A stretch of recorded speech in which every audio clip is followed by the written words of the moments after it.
All right, San Diego and Southern California, what's going on? This is hour one of Jon and Jim on a beautiful Friday afternoon. We're getting you ready for your weekend over the next 3 hours. We're going to catch up with Chris Acker, San Diego State basketball assistant at 3:30. Aztecs back in action with a couple of games next week. We'll catch up on San Diego State, a week off for finals at 3:30. And then Danny O'Neil, we were just talking about A.J. Duffy and what Sean Lewis is doing in the portal and with recruiting. Danny O'Neil was the first quarterback recruit. Remember, he was the Colorado commitment. He decommitted, elected to sign or verbally commit with San Diego State. Danny O'Neil out of Indianapolis Cathedral High School will join us coming up at 3:45. Before we get into everything, there's a lot to discuss, including can the Padres just keep up here? You look at all the moves that are going on right now around baseball, specifically in LA, and you got to have some concerns, like, can the Padres keep up? But before we get to that, Jim, thank you to our listeners for everything they've done for the show over the last 2 years and also for the last 2 days with the Rady Children's Give-a-thon. Because of your support, whether you were listening or donating or anything you've done for us really over the last couple of years, we thank you for your generosity. Over $483 raised over the last 2 days in the iHeartRadio Rady Children's Give-a-thon, an unbelievable amount of money. We heard some inspiring stories, uplifting ones. It's great to contribute and support our community and patients and children and families here in San Diego County. So we start with that. Thank you to our listeners. $483 in the iHeartRadio Rady Children's Give-a-thon. Yeah, it's amazing. We saw all your donations yesterday and the day before that. It was fantastic to see $100 rolling in, $200 rolling in, $50 rolling in, $20 rolling in, people becoming heroes for $19 a month. You know, we had, I think Chris Hodge donated a generous amount of $400 during our triple match hour that became $1,200 there. Right. So thank you to everybody that donated, that tuned in. And even if you didn't donate, you can always find Rady Children's Hospital to give money back. It's not just a 2-day event. It's a all year round type of thing for Rady Children's Hospital. It's just we spend 2 days solely on trying to raise as much money as we possibly can for Rady's. So again, thank you to everybody out there. And yeah, it was just it's very rewarding to see at the end of the day how much money can be raised in just a 2-day span for such a great cause. It's an amazing thing. So again, we thank you. We really do from the bottom of our hearts. We've done it for years and years. It's really some of the best days of the year for us here at San Diego Sports 760. We thank you for your listenership, your donations, and your support. So again, Chris Acker, San Diego State basketball assistant at 3:30. Danny O'Neil, the quarterback commit to the Aztecs at 3:45. But let's start with the Padres here. Everyone today, there's time for who cares? Honestly, I don't care about this Chargers thing. We'll get into it over the course of the show. I want to start with the Padres because there's been as much baseball news, in my opinion, as NFL news. Because in the last 24 hours, you've had Ohtani introduced in front of like hundreds of people. And then you have the Dodgers double down, which we knew they would do because of the payroll flexibility. And they get Tyler Glass now. Are there question marks? Yeah, absolutely. But the guy's an elite player, an elite pitcher when healthy, completely elite, one of the best pitchers in the game. So they go get Glass now. They've gotten Ohtani. They saved all that money deferred. They've got payroll flexibility. We're hearing they're not done yet. They're pitching to Yamamoto. And the question is this, 844-570-1360 or 70470, start your message with team. Can the Padres keep up with the LA Dodgers or not? You see what's going on right now. Ohtani, Glass now, the possibility of others. Can the Padres keep up with the Dodgers and those around them, you know, in the NL and the NL West this offseason or not? You know what I saw today that kind of blew my mind? A sign.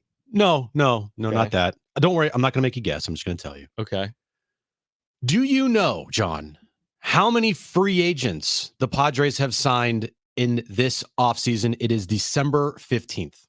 How many free agents the Padres have signed? How many free agents the Padres have signed? To their 40-man roster? To their 40-man roster. Man, that's an amazing question. Off the top of my head, if I'm being honest, I cannot think of one individual, but I know they've had at least one signing for their 40-man roster. I will say one or two. Let me settle on one. 0. That's what I couldn't think of anyone. 0. No one? They have made no free agent signings. What about that one guy? There is no that one guy. Switch hitter? There is no that one guy. Oh. And if it is, then I apologize, but that person that they potentially may have signed that does not mean anything. It's inconsequential. Okay. They have made 0 free agent signings this offseason, right? And it's December 15th. And they've lost some guys. They've lost a bunch of guys. Like today, Michael Wacha, Seth Lugo. They're they're not going to re-sign Blake Snell, so we can get off that train right now, or at least we should have already gotten off that one. They're not going to trade back for Juan Soto. They're not signing Josh Hader. All right, there's other moves that they can still potentially make, but I thought that was so fascinating that on December 15th, when can you have said in the last, I don't know, 4 years, I think, that by December 15th in the offseason, the Padres would have signed 0 players? That's a great point. Wasn't it the first year of Seidler's ownership when they went for Darvish, Snell, Musgrove in 1 week before Christmas? Well, those were trades. I'm not counting. Still, I mean, that alone is amazing. Have we seen any? Well, they've brought in players that are going to be on their major league roster. To your point in the Soto deal, I am specifically talking about free agent signings. I'm not talking about trades because they've made a couple. Right, the De Los Santos for Scott Barlow, like really, that's everyone's still talking about. Right, really early on, but it saved them a bunch. It saved them like $5 or $6 million. I thought that was kind of a good trade actually. And then obviously the trade for the 4 pitchers and a catcher that can't hit from the New York Yankees for Juan Soto. But other than that, John, 0 signings, 0.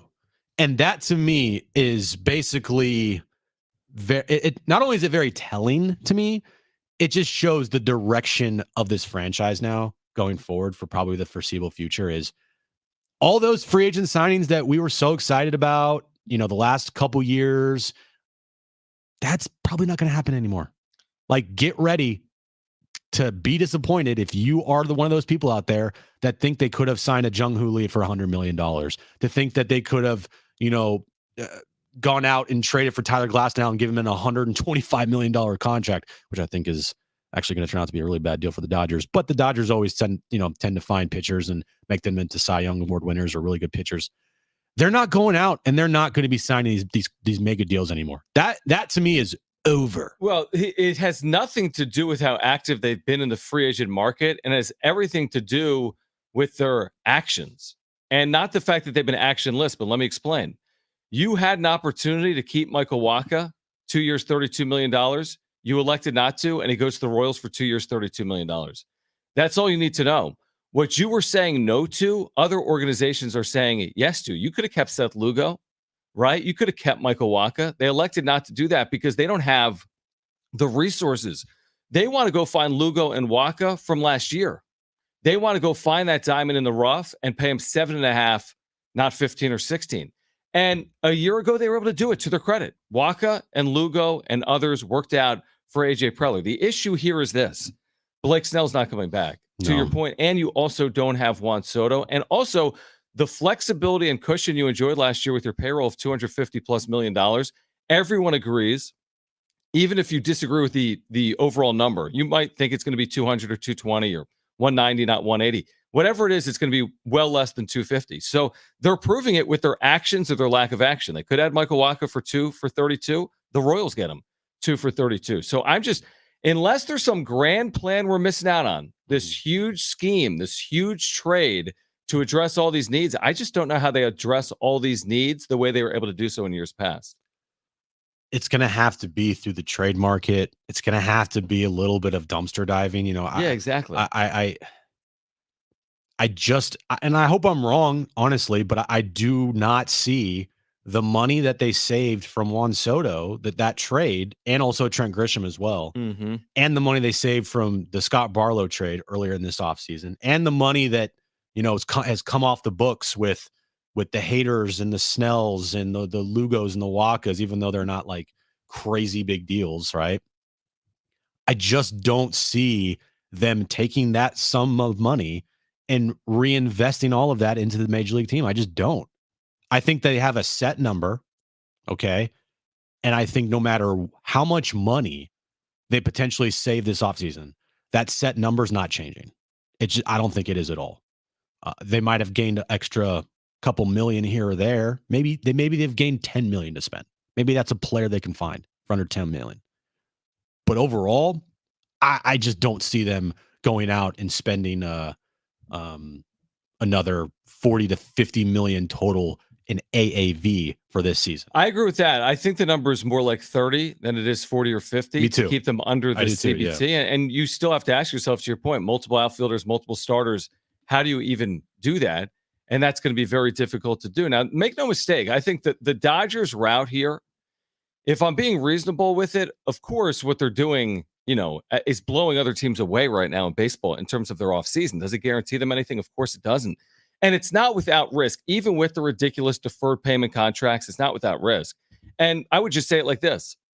We have no clue what Shohei Ohtani will ever look like again as a pitcher. There's very few pitchers to ever come back from 2 UCL injuries within 4 or 5 years and do it in their 30s. I mean, give me an example of someone to do that successfully. We don't even know what surgery Shohei got because he wouldn't tell anybody. He had Tommy John. He's like, yeah, I'm not going to tell anybody exactly what kind of surgery I got. Like, okay. So I think he had Tommy John. It's just like he wouldn't tell us the name of his dog was Dodger. It's Dodger, even though he says it's Decoy. Whatever. Decoy.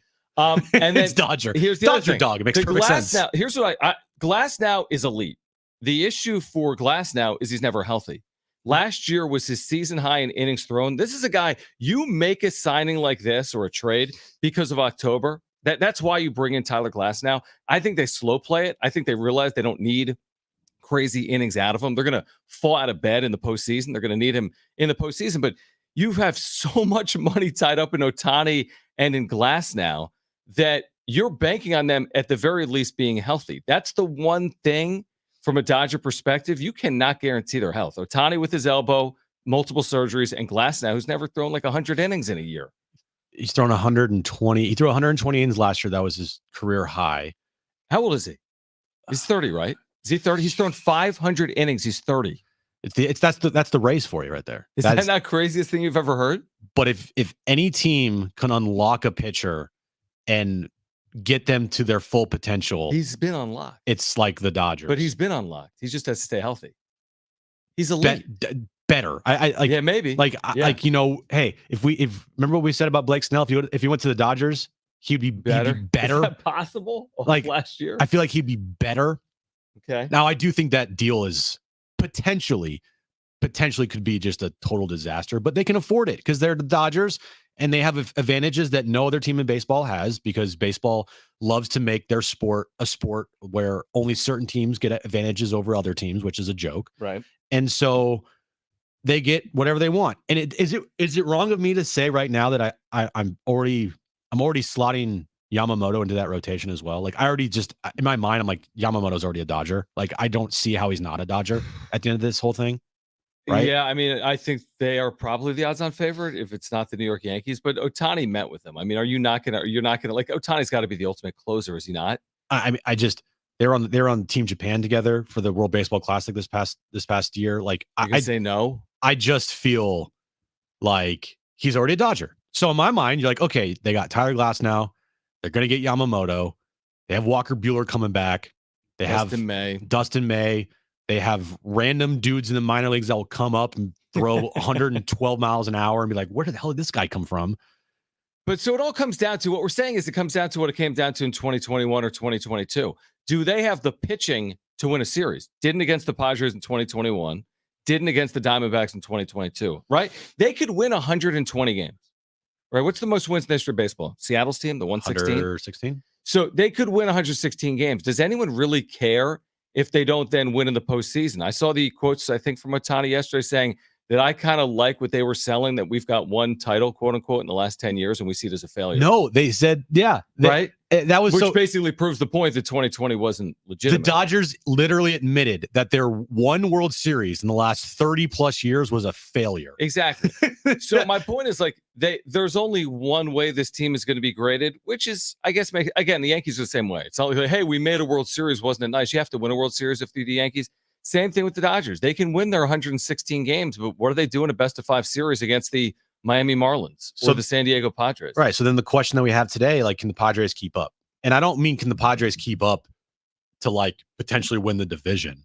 We've said this, the division, while it would be an amazing accomplishment and something that I would still want to see the Padres do, because a full 6 months of, like, really good baseball and being one of the best teams in the sport, to me, is very intriguing and very enticing, and not something I want to go and watch next year, where it's like the last 3 weeks of the season they're scratching and clawing to just make the postseason, and that's it.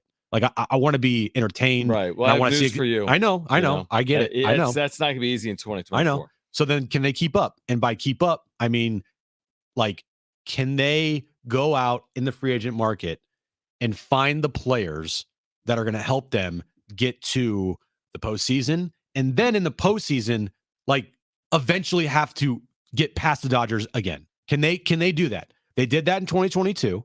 They had the pitching that lined up perfectly, and it overwhelmed the Dodgers because they didn't have it.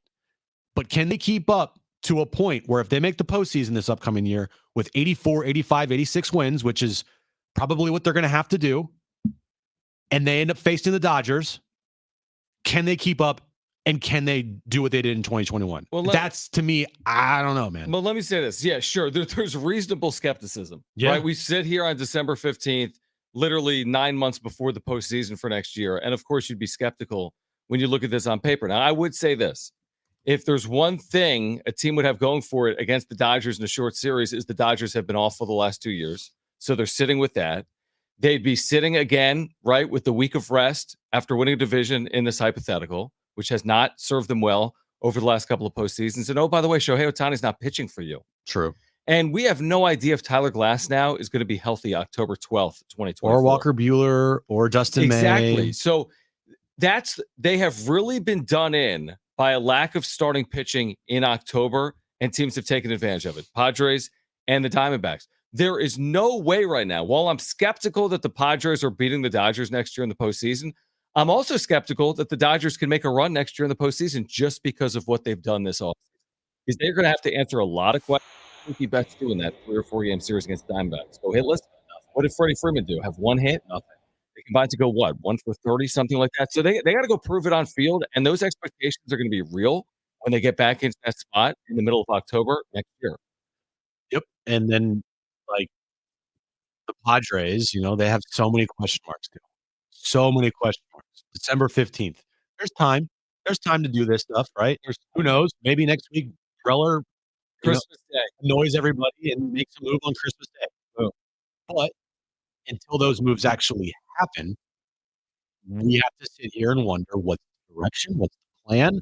Are they really just going to go just full young next year and use the veterans they have on the team and hope they have a good year? Veterans, they did have a good year.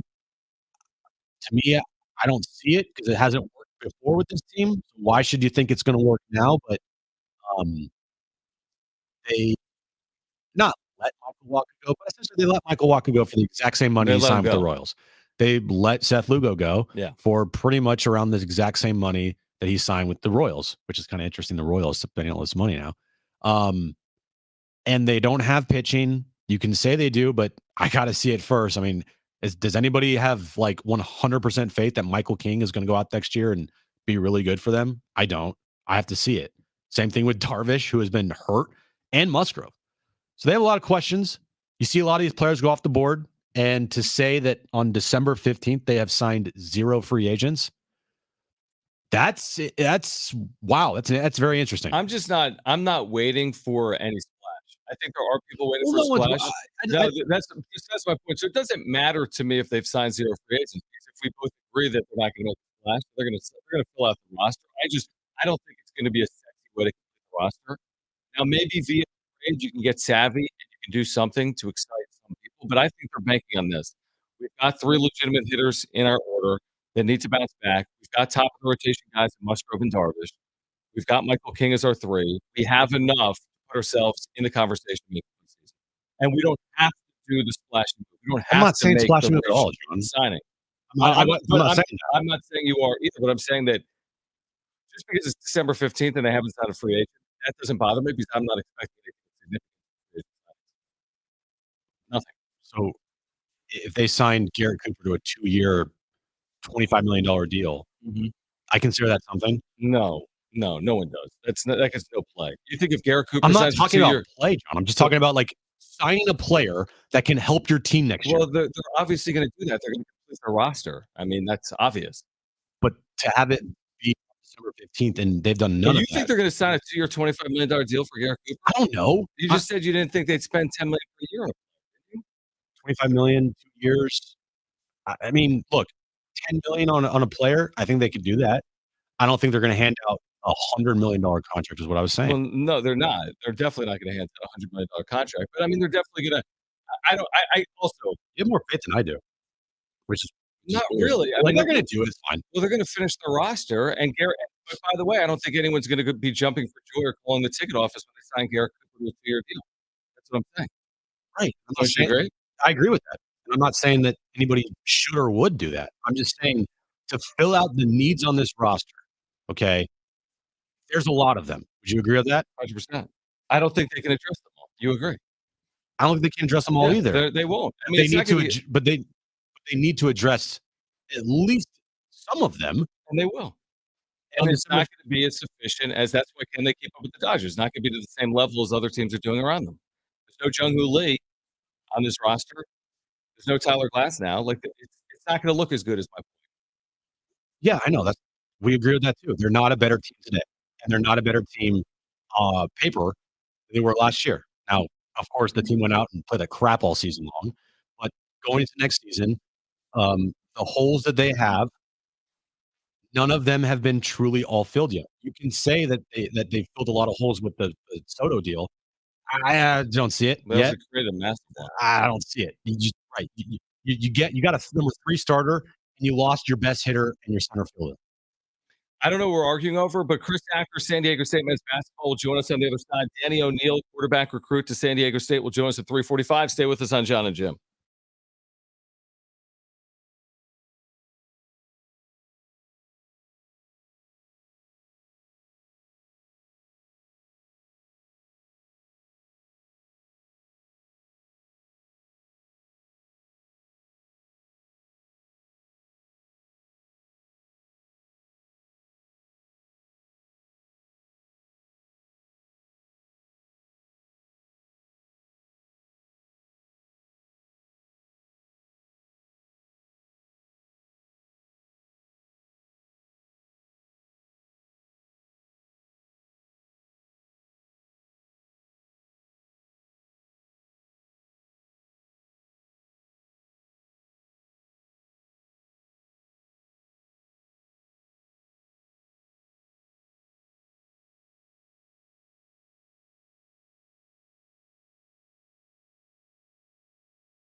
All right, guys, what is going on? Appreciate your support here of the channel. If you're here, please subscribe. We have year-round content for San Diego sports fans. We get to every single super chat at our breaks, by the way.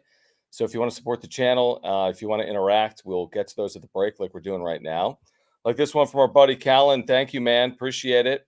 Thank you for the super. It says, afternoon, gents. Thanks for sharing the love on the IG reel I shared about Otani. Absolutely. Thanks, Colin. Happy holidays to you and your families. You as well, man. Yeah, we've been sharing a lot of reels on.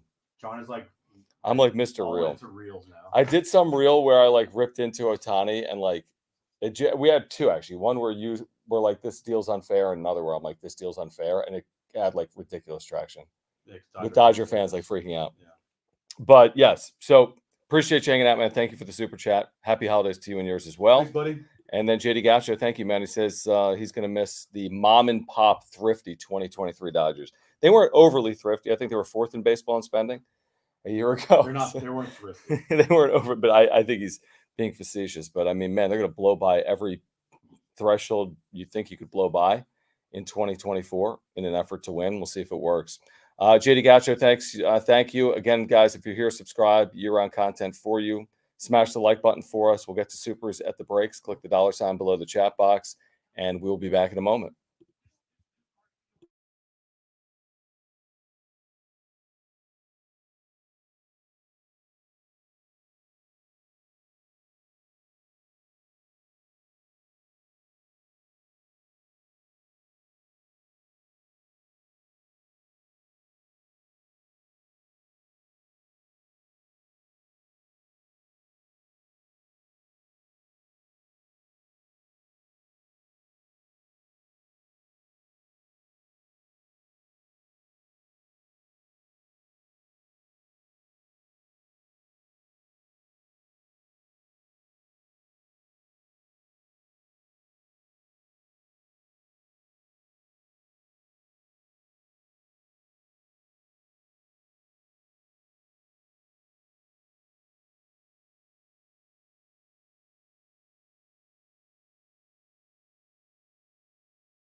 Chris Acker, San Diego State men's basketball assistant, will get us ready for the upcoming slate for the Aztecs next week at Viejas Arena.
All right, this update is brought to you by DraftKings Fantasy Sports. Chargers, they finally did it. They fired Brandon Staley and their general manager, Tom Telesco. Moving over to the Aztecs, they got another QB commit, this time through the transfer portal. A.J. Duffy from Florida State, who was a 10th ranked quarterback in the 2022 class, 4-star recruit coming out of high school. Check out what DraftKings has to offer this season with code SPORTS, because life's more fun when you're in on the action. DraftKings, the crown is yours. Gambling problem, call 1-800-GAMBLER. Age and eligibility restrictions do apply. Void where prohibited. See DraftKings.com for details today.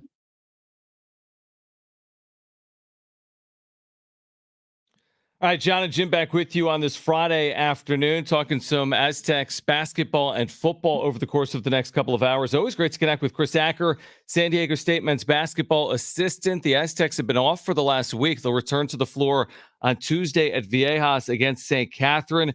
Coach, we always appreciate your time here on Jon and Jim. Has the layoff come at the right time, where you're going to have about 10 days between games? Absolutely. Thanks for having me on, guys. Absolutely. It definitely has come at the right time, for the simple fact that this is the best stretch for us to continue to get better and get healthy. So with all of the nagging injuries, we survived our last game without Jalen Ledee. So, the fact that we're healthy and get all our bodies out there and get more familiar with each other is huge. What have you made of all these close wins that you guys have had this year? I mean, in these games, you're getting close wins. You're favored by a good amount of points, but then it comes down to the final seconds. And you guys find a way to get through. Like, is that one of those situations where it's like you're happy to get the win, but it's also kind of disappointing at the same time? You're like, okay, we got a lot of things to work on here. Never disappointing, just more so, obviously it's hard to win a college basketball game.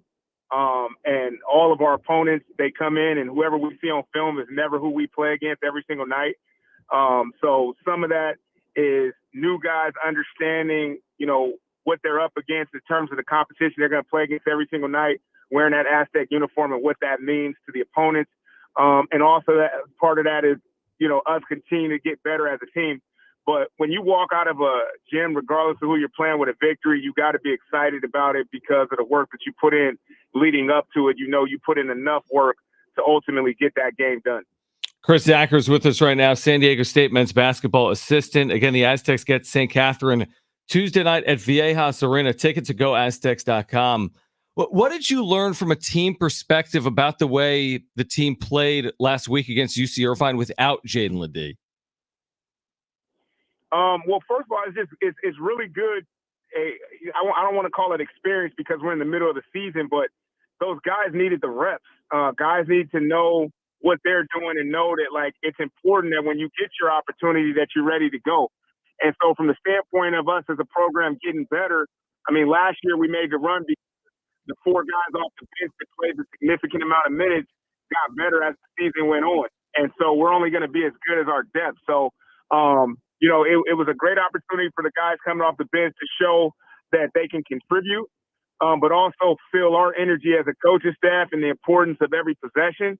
And without Jaden, it's going to be hard regardless, but we're super happy that we came out with that victory and really proud of the guys that stepped up in his absence. Heidi in his first Division I start, and DeMarshe coming off the bench, and even Elijah having to play some 5 that game.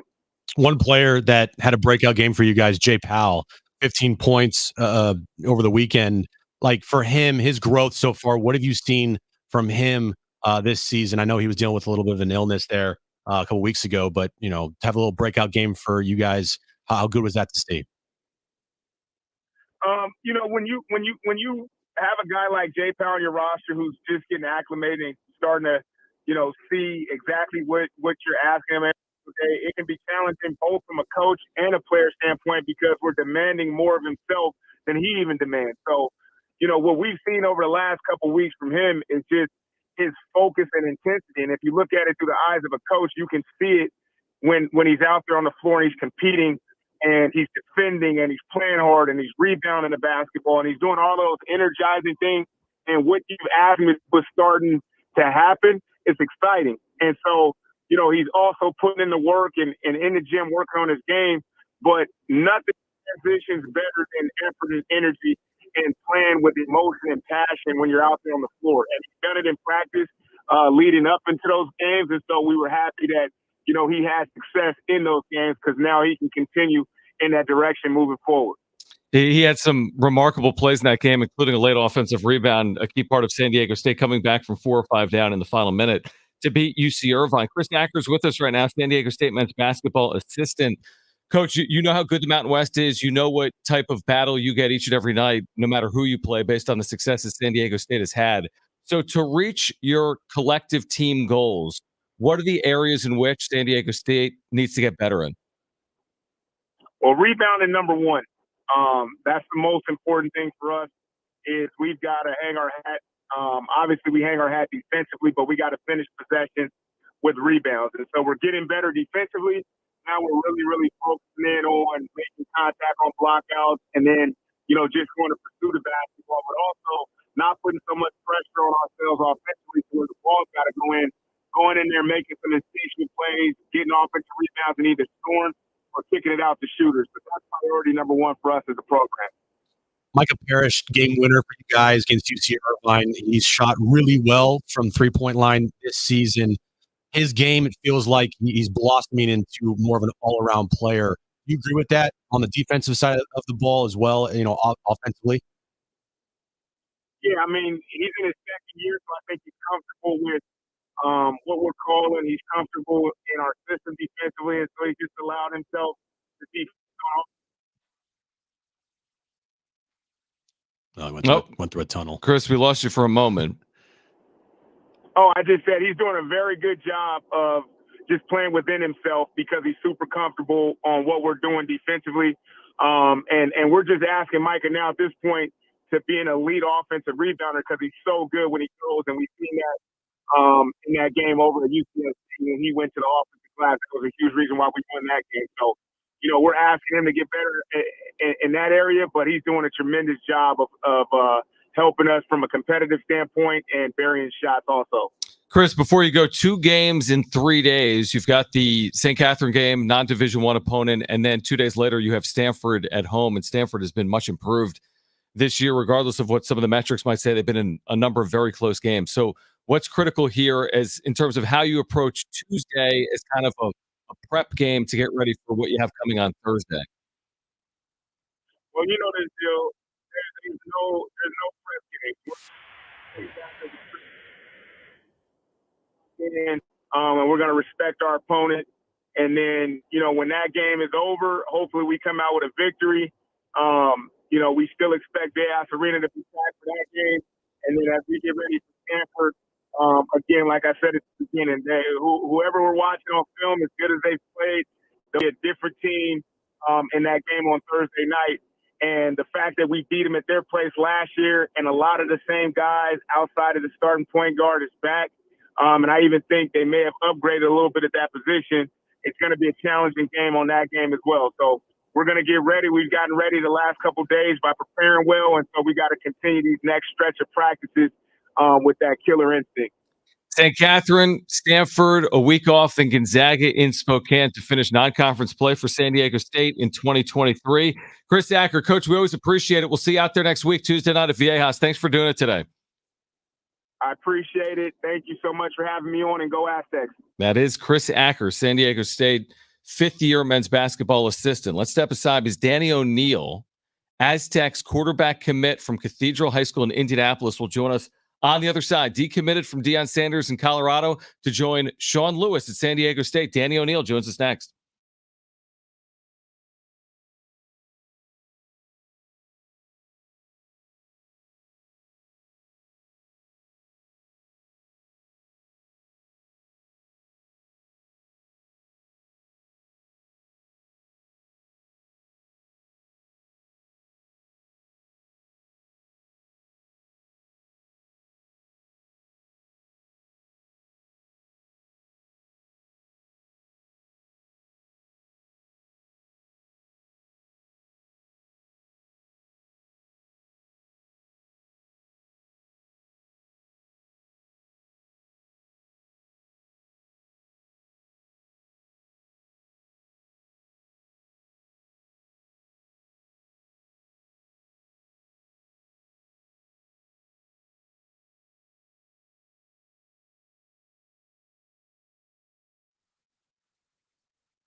All right, Danny O'Neal, the Colorado decommit who verbally committed to play quarterback at San Diego State this past week out of Cathedral High School in Indianapolis. He'll join us next.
All right, Jon and Jim back with you here on this Friday afternoon. We're talking a lot about everything going on in the Mesa right now. We just had Chris Acker, San Diego State men's basketball assistant on. Aztecs have 2 home games at Viejas coming up.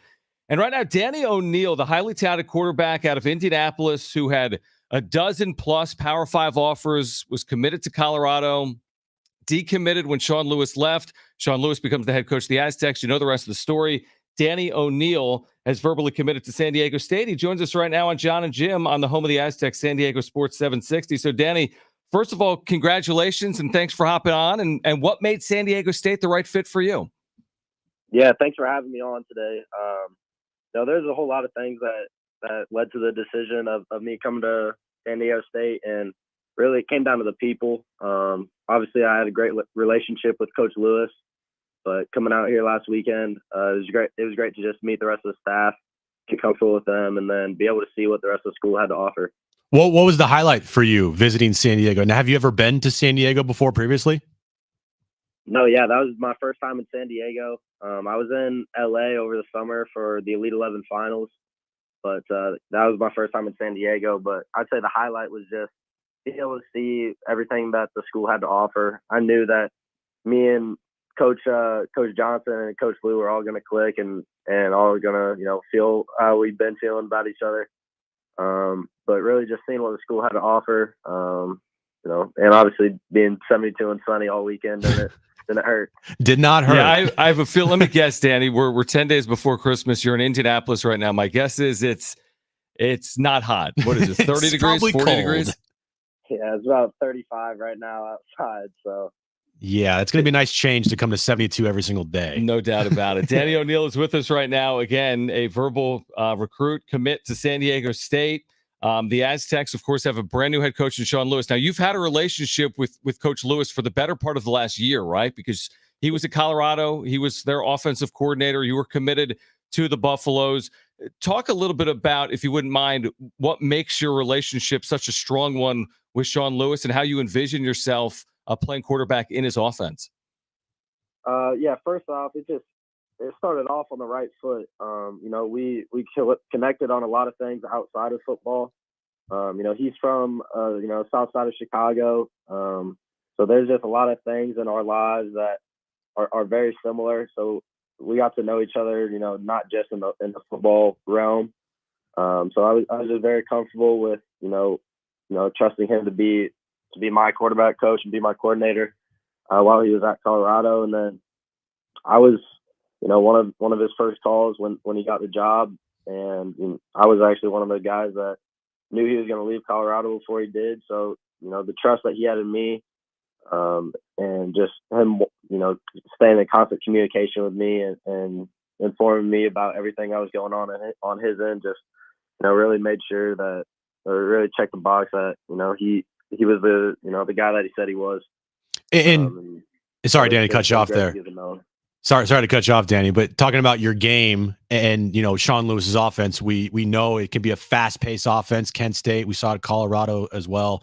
And just seeing how you play quarterback, why do you think your skill sets fit so well with Sean Lewis? And what kind of skill sets are you bringing to the table here to come to San Diego? Yeah, I would just say that, my offense in high school is kind of a similar style to his. A little bit, on the more simplistic side, just because, the jump from high school to college, you can do more. But I'll say I fit all the boxes that he needs for someone to run his offense, someone that, can push the ball down the field and can use his legs. So just my ability to do both is going to be helpful, and making explosives in the run game and the pass game for his offense. Yeah. Danny O'Neil joining us right now, highly touted quarterback out of Indianapolis, again committing to San Diego State after visiting this past weekend. Danny, as you know, no matter where you were going, whether it was Colorado, San Diego State, elsewhere around FBS football, there's always competition in these quarterback rooms. How much do you welcome that, knowing what you're kind of walking into as a true freshman? I think you're going to enroll early in January and in spring to get kind of some of that lead time, but how much are you kind of welcoming what's to come in terms of that quarterback room and the competition that's to come? Yeah, I'm very excited. I think, you grow the most during competition and when times are a little bit tougher. So being able to come in, in a few weeks and just start competing right away, I'm looking forward to it just because I know that it's going to push me and make me a better player, and I'm going to do the same for the rest of the guys in that room.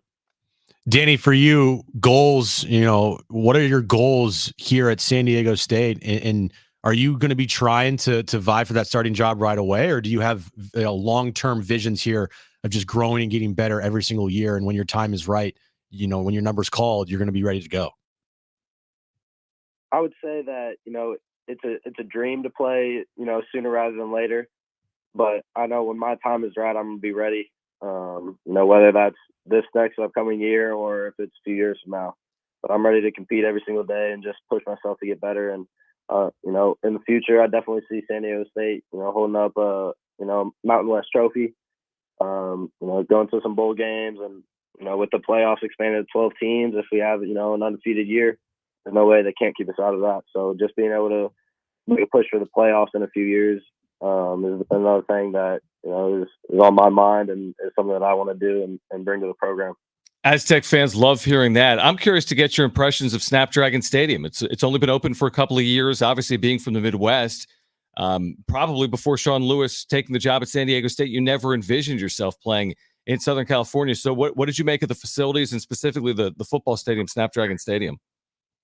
Yeah, obviously San Diego State is Group of 5, but it did not feel that way. They have, one of the nicest stadiums in the country.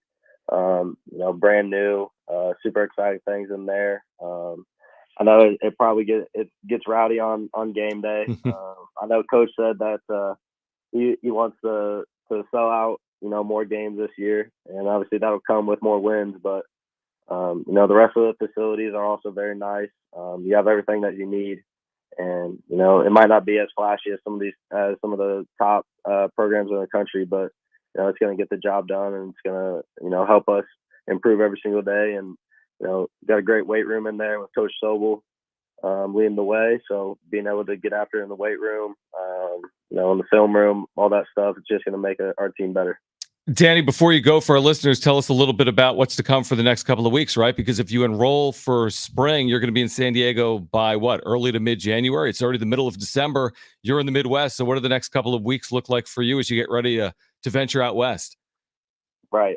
Next week, I got finals week, so just finishing up high school. I'll sign on Wednesday, and then really just starting to get ready, get my body ready for what's to come. Don't want to get back in the gym, back running again. I know Coach Sobel, when I was out there, told me we're going to have a team run almost as soon as everyone gets out there after moving day. So being able to just go out there and have a good time and push myself a little bit now so that it might be a little bit easier once I get there.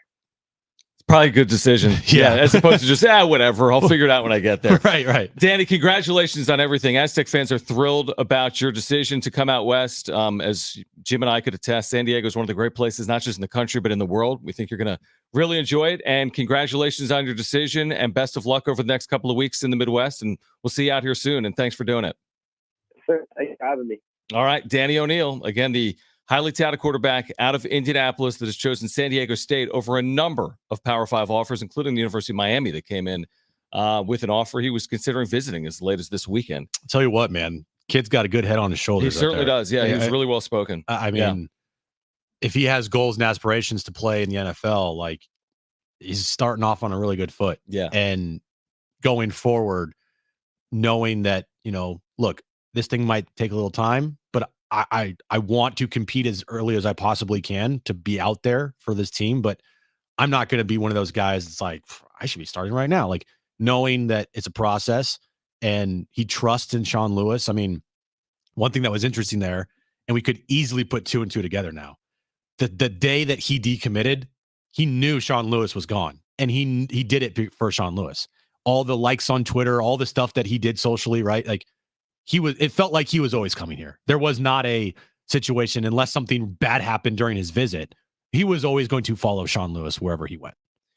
On the other side, I told you something. I guaranteed it. They made a move? Well, I guarantee that Matt Carpenter would not be on this roster to start 2024, and he will not. The Padres, with Jim saying they haven't done anything, have finally made a trade. They didn't sign anybody. They just traded people. We will share the details on the other side. Matt Carpenter no longer. We'll share the details of this trade on the other side. Christmas comes early. Is that what you said, Brett? No, it's ruined. Oh, it's ruined. All right, hour 2, Jon and Jim next.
JD Gacho, man, thank you for the super chat earlier, getting it to it a few minutes late, but thank you guys. If you're here, please subscribe. If you're here, thank you for the super chats. $50 time below the chat box. We get to all of them during our breaks. Now, JD Gacho says 4 games Saturday in Phoenix, Jim. Washington State, Santa Clara, which I know you're talking about. UCSB, Loyola. UNLV, St. Mary's, Portland, Grand Canyon. Should all be good games. Which one would you watch? All right, you know me. I'm a college basketball psycho. I know JD Gacho, you're into UCSB. If I'm choosing one, I'm choosing UNLV St. Mary's. Oh, Lord. I'm choosing UNLV St. Mary's. UNLV is coming off a huge win. St. Mary's got a big win recently over Colorado State. That's an important game. The winner of that game's got some momentum. So I would be watching UNLV St. Mary's. I'm with you, though. I think a lot of those games are really good. If I was free in Phoenix, I'd be there this weekend. Thank you, Michael, for the super chat. He says, have you seen the Tommy Nance Twitter news? Was that yesterday or was that earlier today? The Padres acquired Tommy Nance. Is that accurate, Tim? Who? Yeah, exactly. I mean, who? Did they? Nobody. Who? Well, even if they did, so you got a 32-year-old right-hander who had a 5.5 last year Right. in 62 games in Well, sir. relief. Do the Padres have any left-handers in this roster anymore? You don't need them. I mean, besides Jake Cronenworth, who's the other No, left-handed? no. This is a right-handed pitcher. I'm not talking about this pitcher. I don't care about this pitcher. I'm talking about this. Yes, they do. They just got. We're about to talk about him. This Don't big they get- double-A outfielder they just acquired. Who's he? The lefty? I don't know. He might be though. It's a chance. Drew Campbell, who was in Double-A last year and hit 250. Drew Campbell, by the way, is a left-handed batter. Oh! They heard you, Jim. What's Drew his Campbell's a left-handed batter. Oh! 254, 307 on base, 711 OPS. He's 26 years of age. He was a 23rd round pick.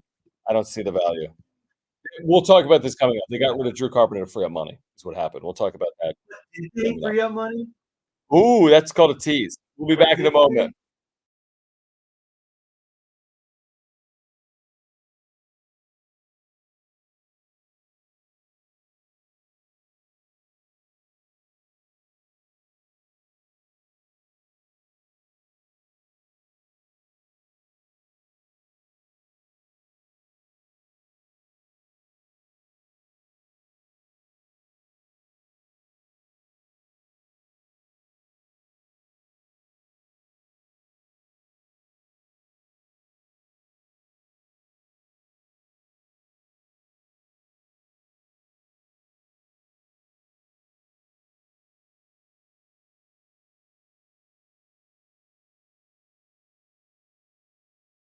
All right, this update is brought to you by DraftKings Fantasy Sports. Breaking news with the Padres.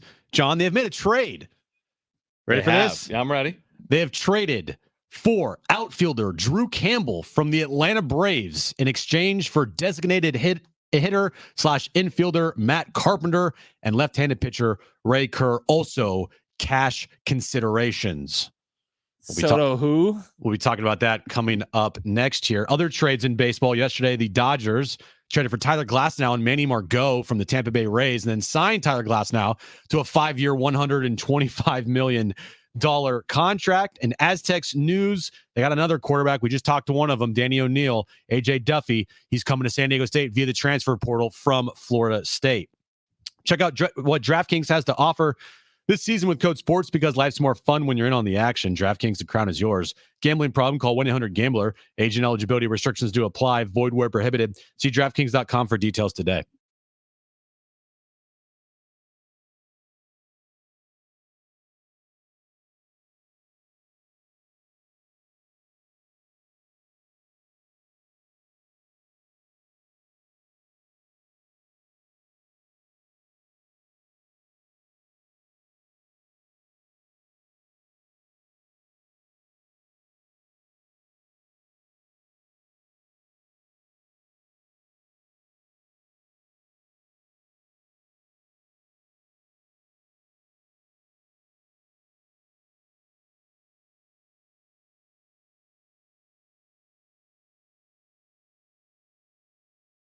All right, San Diego and Southern California, what's going on? This is hour 2 of Jon and Jim. This hour, your chance to win Holiday Bowl tickets. That's coming up 2 weeks away, December 27th, less than 2 weeks, over at Petco Park. All right, the move you've been waiting for. Is it the Ohtani deal? Probably not. It's close. But yeah, I mean, you can talk about it, just like you can talk about the Ohtani deal.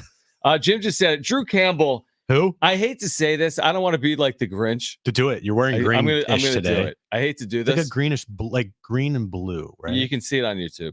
Yeah, I don't typically wear this, but I've had it for a while. Drew Campbell, I hate to do this, but he's 26 years of age. He's a former 23rd round pick. He's hit 22 career home runs. He's been in the minor leagues for 4 years. Like, this isn't about Drew Campbell. I hate to say that. He could make an impact in some form or fashion with the Padres in the future. This isn't about Drew Campbell. It's about what I've been saying for weeks. Matt Carpenter's not starting 2024 on the Padres opening day roster. They don't have the money for it. It was an awful deal, and they have to get out from underneath it. And that's exactly what they did. The only way to get out from underneath it was to also give up Ray Kerr, which I think is unfortunate, and to also give up cash. So Carpenter was owed what, Jim? $6 million. So we don't know the terms, but you're losing Carpenter and Kerr, and you're giving Atlanta money. Now, how much? If it's 1, then you're +5. If it's 2, you're +4, and so on and so forth. But this is about getting out from underneath a really bad Matt Carpenter deal, and theoretically, that's what they've done. They're probably plus in this deal as far as money goes. Oh, well, they have to be. They have to be, because it would make zero sense to give him to Atlanta and pay his salary, or like 90% of it. Right, exactly. Like, if you're paying $5 million, what's the point? To save $1 million? Like, it doesn't make any sense. But to your credit, you said it, John. I've been saying it. There was 0% chance that Matt Carpenter would be on this opening day roster. That is another flight that Mike Schilt is going to have to cancel now. You realize supposed that? To see Matt Carpenter? Yeah, he's supposed to see Matt Carpenter, and he's supposed to see Trent Grisham. I think I'm waiting to meet with anyone until spring training, because anyone I'm going to meet with is going to get traded. It seems like.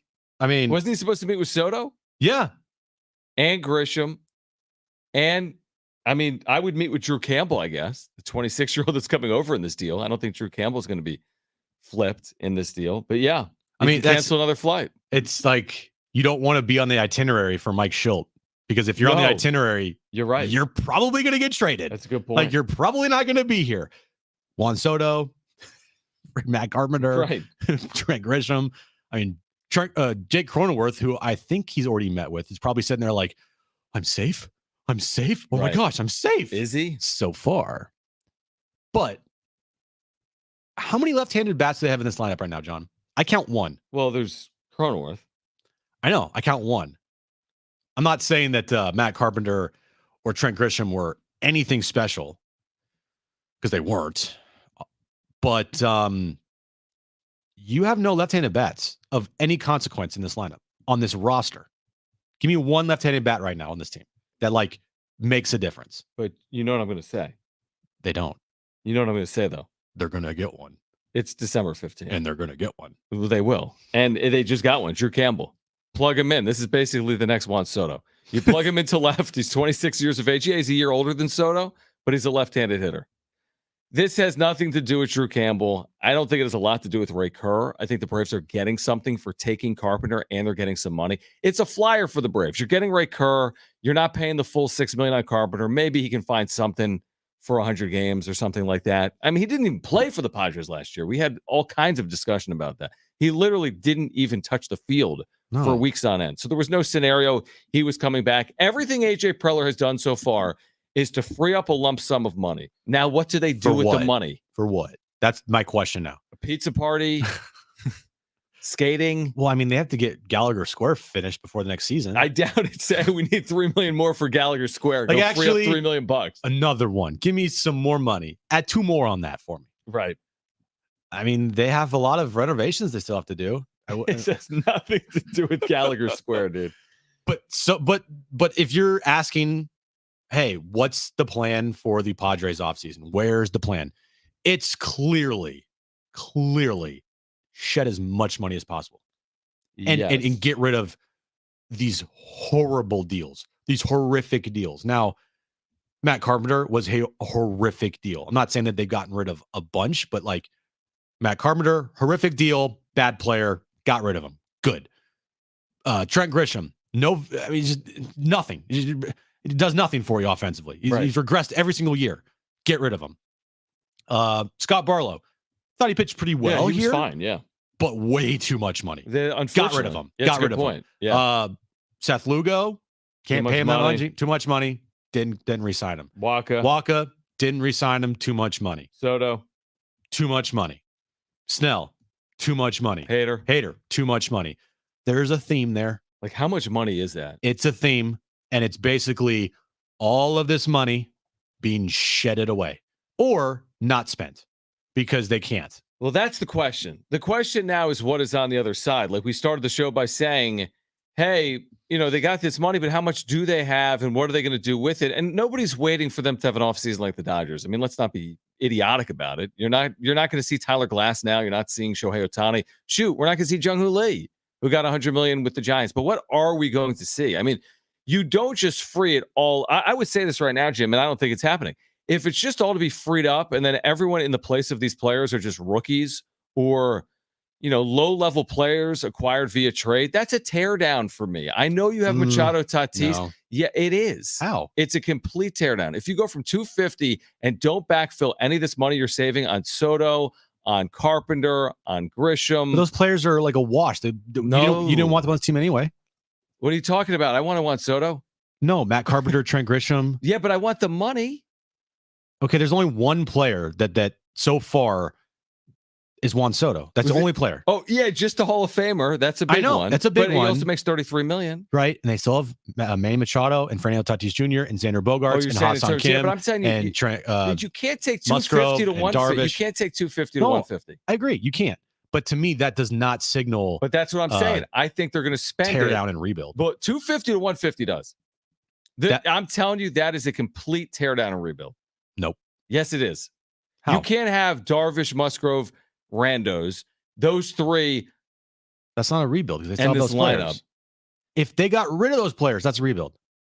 It's a tear down. But I don't think they're doing it. I think this is where you and I disagree, though. I think they're taking all the money they freed up under the CBT and using it all to get to the CBT and stay underneath it. I think all the money that they're using or getting back, whatever, that they're gaining, I guess, I don't think they're going to use all of it. Okay. I think they're going to use a portion of it. And I think they've already set their minds on a portion that they're going to use. And then, I mean, they were so far in the red last year, John, so far in the red. So when that happens, red being like losing money, yeah. And without a TV deal, which is huge here, which is massive. I mean, people don't talk about it enough, I feel like, but nobody wants to talk about TV deals every day. They're going to have to save money somewhere. And when you get credit cards, right? When you pay off a credit card, like you want to make sure that you don't go right away and spend all that money back after you've paid off your credit card. Like that's where the Padres are at. They're trying to pay off this credit card. And once they do or get close to it, they have some wiggle room to spend money, but there's no way they're respending everything that they just recouped because that'd be stupid. No, not everything. But my point is, do they spend to get to the CBT number, which to me is completely justifiable and legitimate? What's the CBT number again? Who knows? But because it's not about the number, it's about how much money do they have to spend. And we thought it was 28 before this Carpenter deal. Let's say they've freed up another, I'm making up 3 or 4 in this deal. So let's say it's 30, 31, 32, 33. Like you go to Spot Track right now, payrolls. Yeah. Last year's payroll for the Padres was 256, okay? Third in baseball. All right, it's coming down. We're all cool with that. Their payroll right now, I don't know if this includes Carpenter or not. My guess is it does not. 147, which is 10th right now in baseball, committed for 2024. So they've gone from 256 to 147. Now they got to add. Well, yeah, we understand. If they make no other moves, if they've signed no other players. Point. I mean, they're not going to sign no other players. You and I both agree on it. I'm just saying, if they somehow finagle it to have a $150 million payroll, that is not going to fly with me or most Padres fans is my point. Oh, I'm with you. I 100% agree. That would not be okay. Right. And what would you call that then if it happened? Yeah, you have Machado. Great. He's a Hall of Famer. Yeah, you got Darvish. He's great when he's healthy. But I mean, I wouldn't call it a rebuild. What is it? It's a shedding of payroll. Okay. That's a lot. 100 Yeah. million. Right. But again, we both think they're going to spend a portion of this, obviously. I mean, they better. They have to, right? Because They have to. that's kind of like where you're at right now. And AJ Cassavell came out with an article during the last half hour. Okay. Let me see if I can pull it up. And it's a great piece. It was kind of like just what we're talking about. It says, with players coming off the board during free agency, the Padres still have a long holiday shopping list. Yes. And to me, it can't be the free agency stuff. Okay. It's not going to be. It can't be all through free agency because they don't have the money to do it. And so they have to make trades. And right now, every trade that they have made is to shed salary. You can say what you want about Soto. You can say what you want about the Soto deal, how they got 4 major leaguers back, but the main reason for that trade was not to get pitching. It was to shed payroll and hopefully get pitching along with it to kill 2 birds with 1 stone. Yeah, I agree. You know, the headline of that was Padres trade Juan Soto to shed salary. Mm-hmm. And just looking at the shopping list, John, according to AJ Cassavell. Yeah, you got names on the shopping list? I have or positions of need for the shopping list. So let me guess: outfield rotation. So number 1, a starter to slot toward the front of the rotation. How you get towards the front? I don't know where they're going to find that other than trading. And even that, what are you going to give up? A lefty hitting outfielder. Yep. That you just traded away. So it became a huge need for you. Congratulations.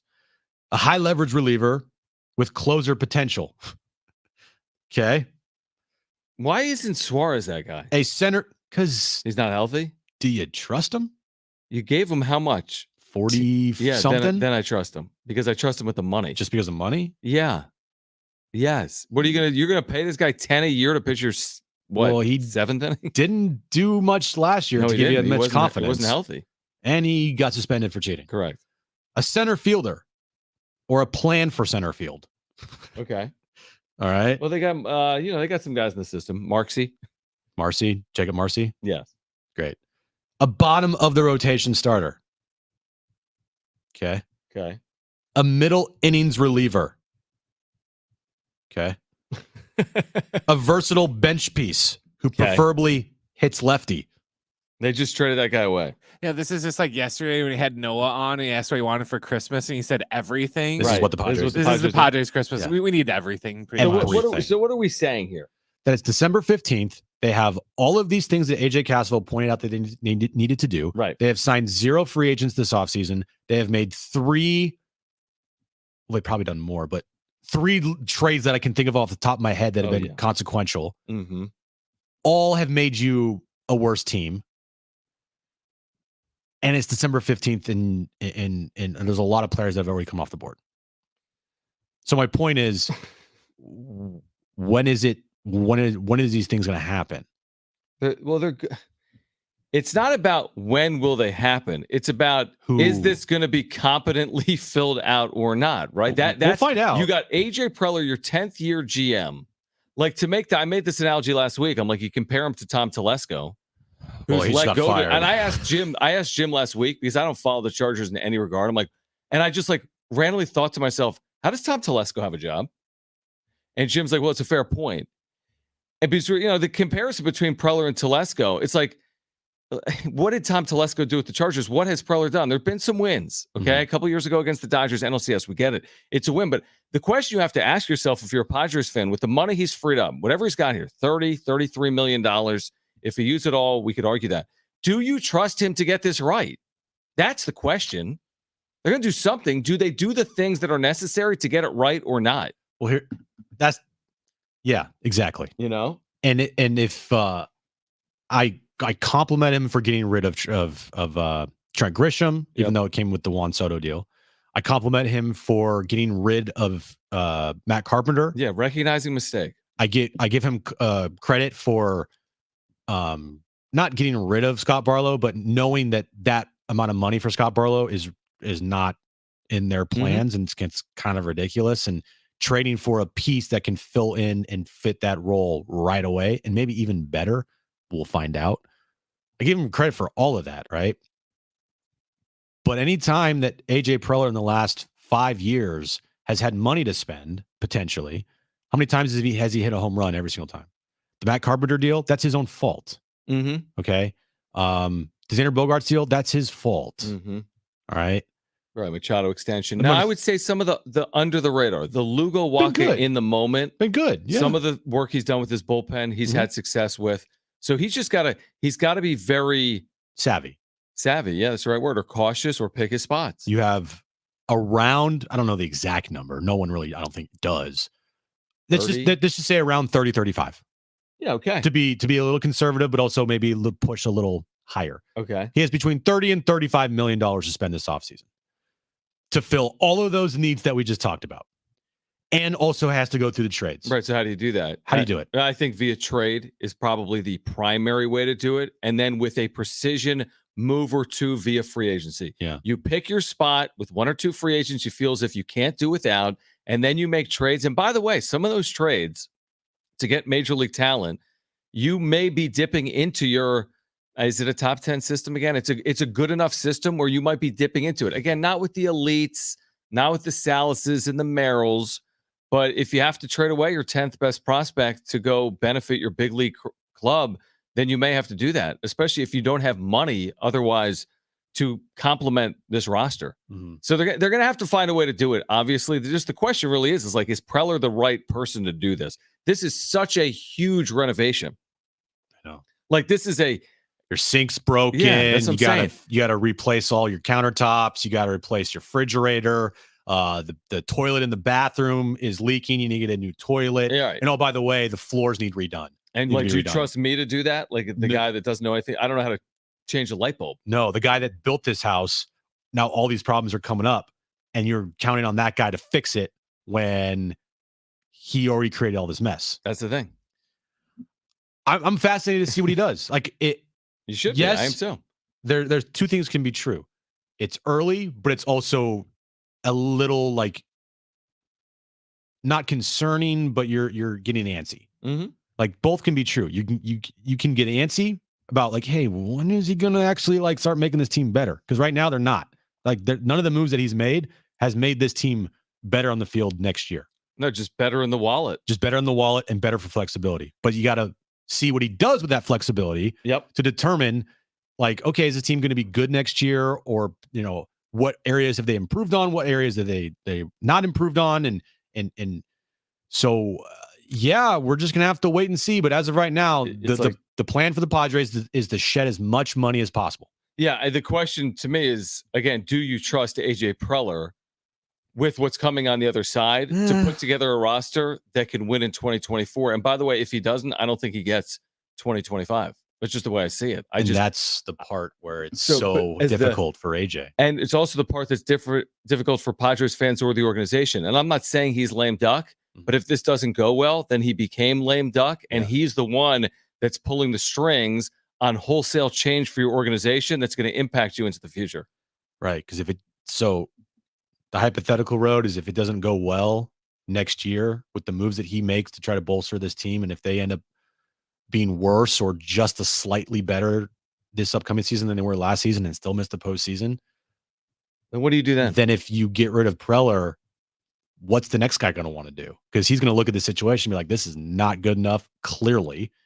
And then then we can talk about rebuild in my mind if the next person comes in and decides that needs to happen. As of right now, to me, this is not a rebuild. Well, let me be clear. I don't think it's a rebuild either, because I assume he's going to use the 30+ million he has in flexibility to improve this roster. My point is, if he doesn't use that money, I don't know how else it could be spun.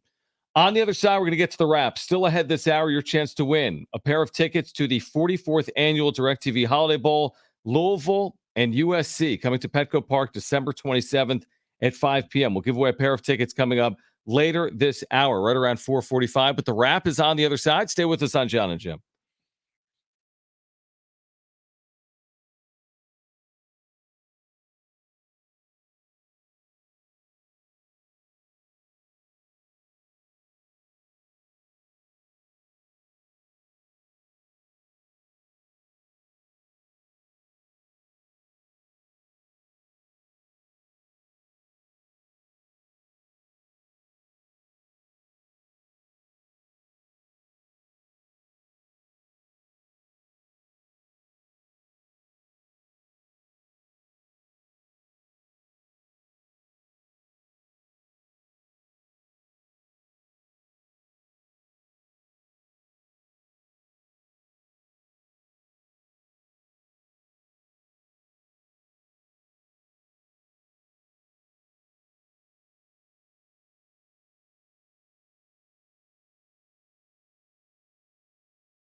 All right, who's in better shape moving forward? The Padres or the Chargers? That's part of the wrap next.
All right, this update is brought to you by DraftKings Fantasy Sports. Padres have made a move. They have acquired outfielder Drew Campbell from the Atlanta Braves in exchange for designated hitter Matt Carpenter and Ray Kerr.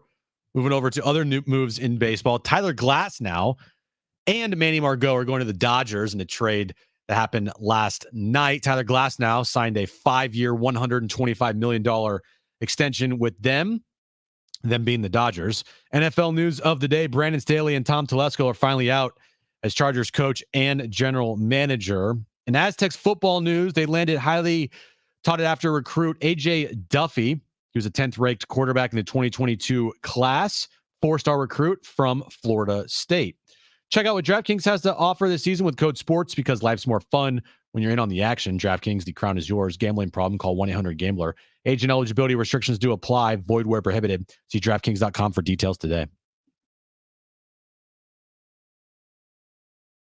All right, your chance to win Holiday Bowl tickets coming up in about 15 minutes. So be listening for that. We'll give away 2 tickets to the Holiday Bowl. That is December 27th at Petco Park. We'll get to the wrap in a moment.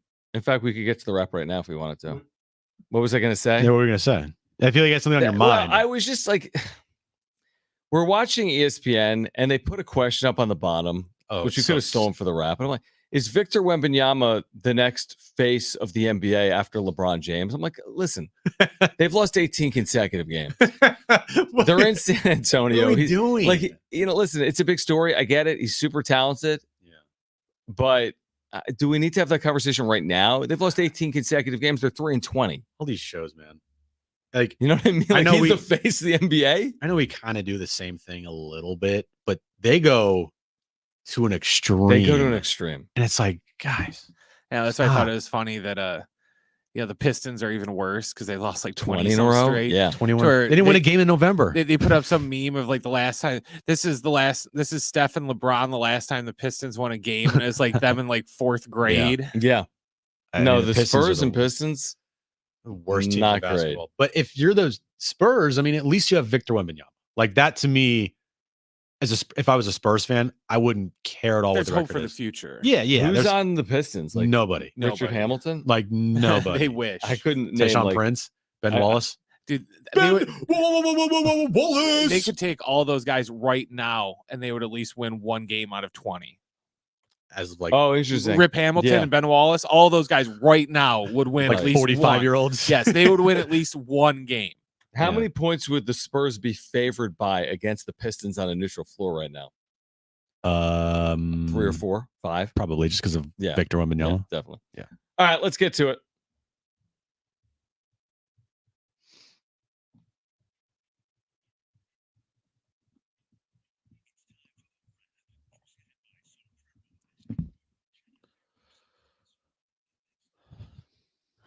What team is in better shape moving forward, the Padres or the Chargers? It's the Padres going forward. I'm trying to think of because they have Manny Machado and Fernando Tatis Jr. and Xander Bogaerts and Joe Musgrove and Yu Darvish on the team. That's what I'll go. And Hassan Kim for the next year. And they have a little flexibility. Chargers have none. They're $40 million over the cap. They have the worst owner in sports. The Spanos family is a disgrace and the biggest frauds in the NFL right now.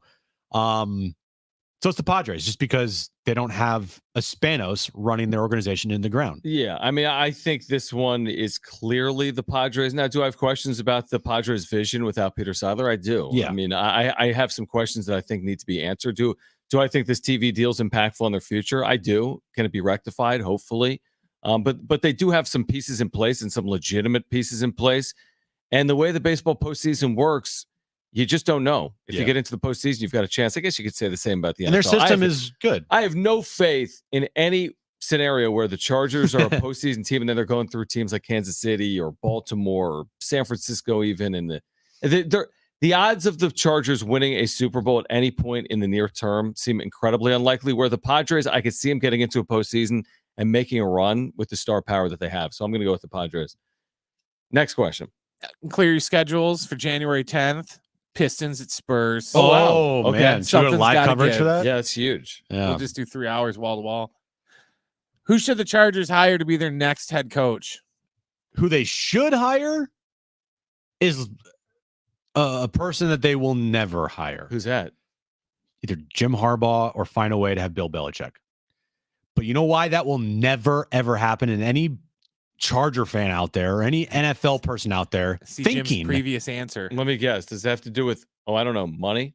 Well- Dean Spanos. well, here's the thing. They're $40 million over the cap. Sean Payton gets paid $18 million a year. That means if they got Harbaugh or Belichick, that guy's going to want probably, I don't know, 20 to 25 million a year. There is no way in hell one of the cheapest owners in sports history is going to go out there and pay a coach $20+ million until Dean Spanos is either dead or sells the team and wipes clean every single Spanos that is involved in that organization. This team will be the biggest frauds in probably all of sports, but definitely in the NFL. Didn't Sean Payton want the job and they hired Brandon Staley? Yeah, I'm pretty sure he did. because Right? they're cheap But as hell, and again, Spanos Payton is a would joke. have been 10 plus, and Yeah. Staley was 2 or whatever the number would be. Yeah, they'll hire some random I think it'll be coordinator. Aranda. I was just gonna say. I think you're gonna go hire like name a coordinator on a good team that I've never heard of. You know what I mean? Like Baltimore's. Ben Johnson of the well, he's actually Yeah. a really good coordinator. Okay, so just you'll find a good team, some coordinator. They'll make him their next head coach. The thing is, I don't know. Can you do that though? It's like you've got Justin Herbert. Yeah, they can do that. You If know you're why? ever going to invest, this is probably the time to do it. They're not investing. They're screwed.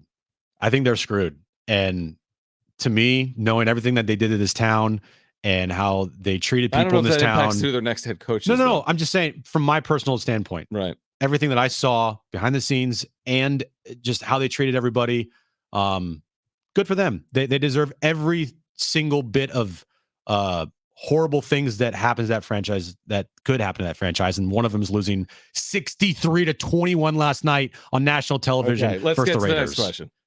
Enough. Who do you think the starter is going to be for the Aztecs next year? Why do you hate talking about? I mean, enough. You mean you're not even answering the question. It's just, we get it. You don't like the Chargers, nor do I. We get it. It's fine. You don't have to like go like scorched earth. We just said who's Why the next can't head you let me go? coach?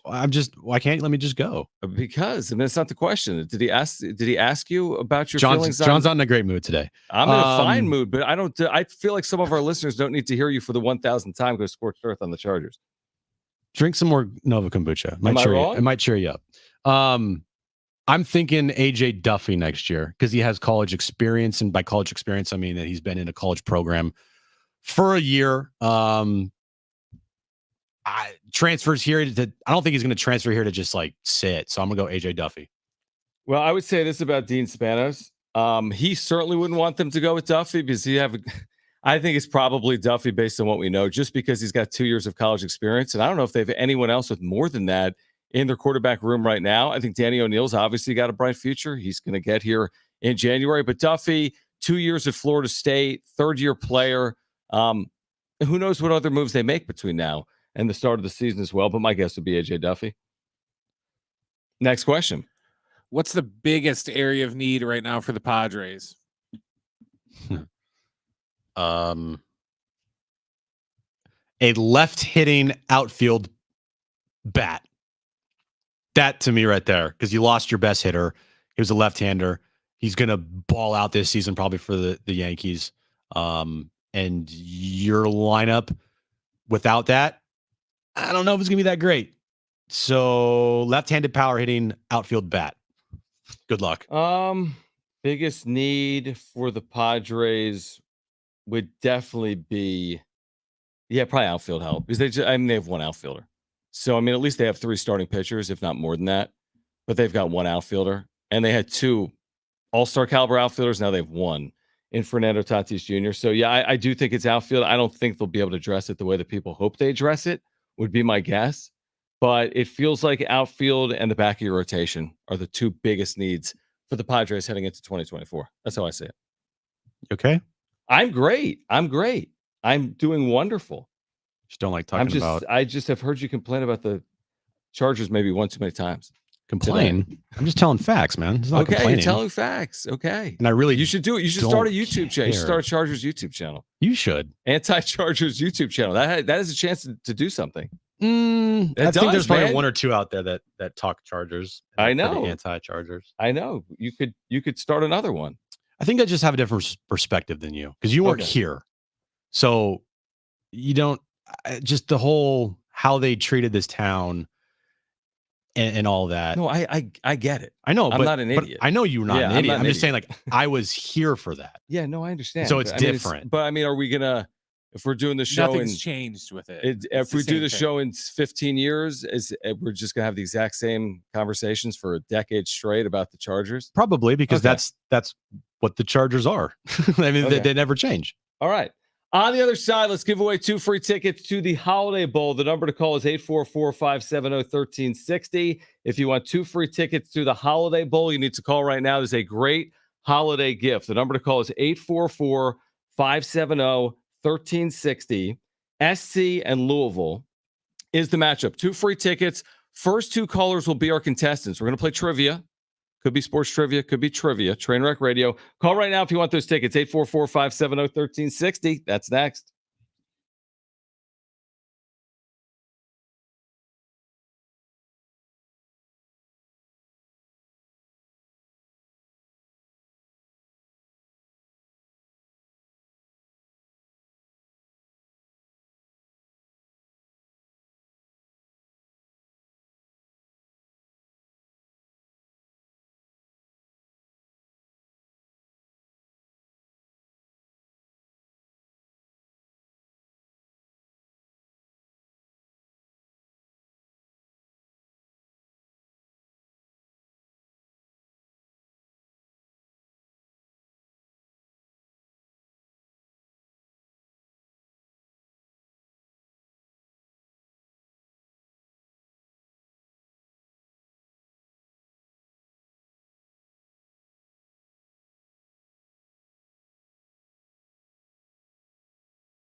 All right, we've got great news for homeowners to start the new year with interest rates. They've plunged. Mortgage rates are back down from nosebleed highs. Hey guys, it's Schaefer, and right now Loan Pronto can rescue you from that 7 or 8% rate that you got stuck with and save you a ton of money. If you bought or refinanced your home with a rate over 7%, now is the time to refinance and save money, even if you did it last month. Interest rates on Loan Pronto's Equity Express loans, they've also come down. It's a great time to get some cash out of your home and get yourself on solid footing for the new year. They can get you the cash you need to wipe out those credit cards right now or get money to start that 2024 home improvement project. Bottom line, Loan Pronto, they've got the most competitive rates, and they can help you take advantage of this sudden drop in rates. Get your financial house in order for 2024 by calling 619-207-4336 to get started. That's 619-207-4336 or go to loanpronto.com. 619-207-4336, equal housing lender, NMLS 1661781, subject to lender approval.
All right, back with you here, John and Jim. The Padres again earlier today making a trade.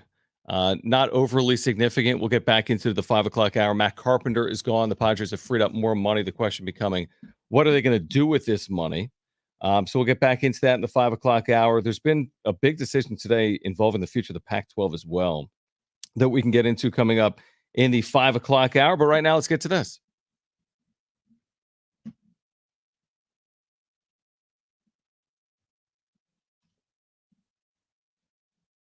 All right, 3 questions, 2 contestants, 1 lifeline. Today's 2 contestants, we have Rudy and Jonathan. Rudy, you called in first. You have your choice of John or Jim. Who do you want to go with? Let's go with Jim. Wow. All right. Thanks, Rudy. Appreciate it. Jonathan, that means I know you're so happy with that. I'm very happy with that. Jonathan, that means you get John, all right? Perfect. Yeah, I've played this game once before. So. Oh, awesome. All right. So you know the rules. Brent, what is today's question of the day? All right, as we have been talking about, the Chargers fired Brandon Staley today. What? Today's question, can you name the 9 other head coaches they've had since Don Coryell? So today's question, we want the 9 other coaches that the Chargers have had since Don Coryell. I'm surprised it's only been 9. Yeah, it seems like a lot more. It seems like it should be a lot more. 80. I mean, it's what is that? The 80s, basically. That's one every 3 years, maybe 4 years. 82. Okay. Yeah, I guess that makes sense maybe then. 4 years. Oh, but then he came back till 86. So, Oh, well, anyway, it's been a long time. it feels like it should have been more, but it's not. So we'll go with that. Jonathan, you're up first. What is your first guess? You do have your lifeline if you choose to use it. Okay. I'll go with Marty Schottenheimer. Marty Schottenheimer on the list. Rudy, you're up next. What's your first guess? You do have your lifeline if you choose to use it. Okay. Favorite one, Bobby Ross. Bobby Ross. Let him to the Super Bowl. Alrighty. Jonathan, you're up next. What is your second guess? You do have your lifeline if you choose to use it. Okay, thank you. I'll go with Norv Turner. Norv Turner. Fire Norv. Rudy, you're up. Wait, no. Oh my gosh, I lost it. Rudy, okay. Rudy, you're up next. What's your second guess? You do have your lifeline still if you want to use it. Anthony Lynn. Anthony Lynn on the Anthony list. Lynn. Very, very good. Jonathan, back to you to go 3 for 3 here. What's your final guess? You do have your lifeline still if you want to use it. I'll go with Mike McCoy. Mike McCoy on the list. There you go. All right, Rudy, to send this thing to They had a overtime. good week of practice. Very good week of practice. Oh my God, don't even remind Every me. week. Oh my God, that was so annoying. Okay, Rudy, final guess. What do you got here? You do have a lifeline if you want to use it. Okay, let me try the lifeline. Come on, Jim. So you said all the names here that I would think of. Oh boy. Yeah. I literally don't have. Oh man. Yeah, I can't think. I mean, literally every single name that I would have said has been said already. Yeah, you said all the most recent ones. All the most recent ones since Bobby Ross. You don't have I anyone? got somebody in mind though. Okay, well then, yeah, you got whatever you have because I got nothing for you. Oh, okay. I'll go with Dan Henning. Who? Dan Henman Dan Henning. Dan Henning on the list. Let's Wow. go, baby. Wow. Wow, Jim didn't you have it, but I didn't have it. It doesn't go back that far An hour. or whenever. When did he go? When did he coach, Brent? 89 to 91. Okay, so like you don't remember those days? when I was 1. Yeah, you remember? You got Yeah, that I remember those perspective, days. right? All right, so we're going to overtime now. Brent, give us the rules and question of overtime. All right, how overtime is going to work is I'm going to ask you a question. When I'm done asking the question, you're going to yell out the name of your partner today. Don't yell out the answer. Whoever yells out the name of their partner first, you are either going to win the game by getting the question right, or you're going to lose the game by getting the question wrong. Do you guys got it? Yes. Yeah, got it. All right, today's overtime question. What is the name of the Chargers home stadium? John. Oh. I think we have to re-ask the I think question we have to because that was a ask tie. another question. That's Yeah. a tie. That's a straight up tie right Yeah. there. So you have to think of a different question, Brent. I'll give you a couple seconds to think of something. But that was a tie. That was a we can't tie. even go to overtime. We All can't right, even go to replay. on that I got one. one. Okay. Okay. Are you guys ready? We both get it. Are you? You could go to the Holiday Bowl together. Yeah, Yeah. like the Padres, we're not making money. All right, guys. The second overtime question. Are you guys ready? Yeah, ready. Where did Justin Herbert go to college? John. Jim. Okay, that's you. I heard John. All right, we Jonathan. heard John. Yeah. What do you got, Jonathan? I got Oregon. Oregon for the Oregon. win is correct. Team John and I Jonathan didn't mean to hit crickets on that victorious. Fuck yeah. And we have a Sorry. winner. Jonathan, What he said was cool there on the air. what did he say? I don't know. I thought I heard something, but apparently it was cool because you guys would have heard it. I didn't hear anything. Okay. Congratulations to Jonathan. Who's on this list? All-time Chargers coaches since Don Who cares Coryell. anyway? All right. Since Coryell, we have Al Saunders, Oh, yeah, Dan of course. Henning, Bobby Ross, Kevin Gilbride. He's the only one I would have remembered that was left. And then Mike Riley. We nailed Oh, everyone the else. Mike Riley. That's a name I should have known, but who cares? It's the Chargers. Yeah, who cares? Exactly. How could you Who forget cares? him? They only went 14-34 under him. Exactly. Oh, he did. Oh, okay. Yeah. he All wasn't right, so very good. Jonathan, congratulations for winning tickets to the 44th annual DirecTV Holiday Bowl. This is a matchup between Louisville and USC from the Pac-12. The game is scheduled for Wednesday, December 27th, 5 p.m. Will be broadcast live on Fox and San Diego Sports 760 from Petco in downtown San Diego. And again, 2 free tickets to Jonathan for winning here today on Trainwreck Radio. Someone on the text line is like, wasn't Wizen Hunt coach? No, he was an interim. He doesn't count. Doesn't count. Doesn't count. Doesn't count. Doesn't count. All right, on the other side, back to the Padres making a move today. What does it mean for them short-term and long-term? Matt Carpenter is on his way out. It's hour 3 of Jon and Jim, and it's next.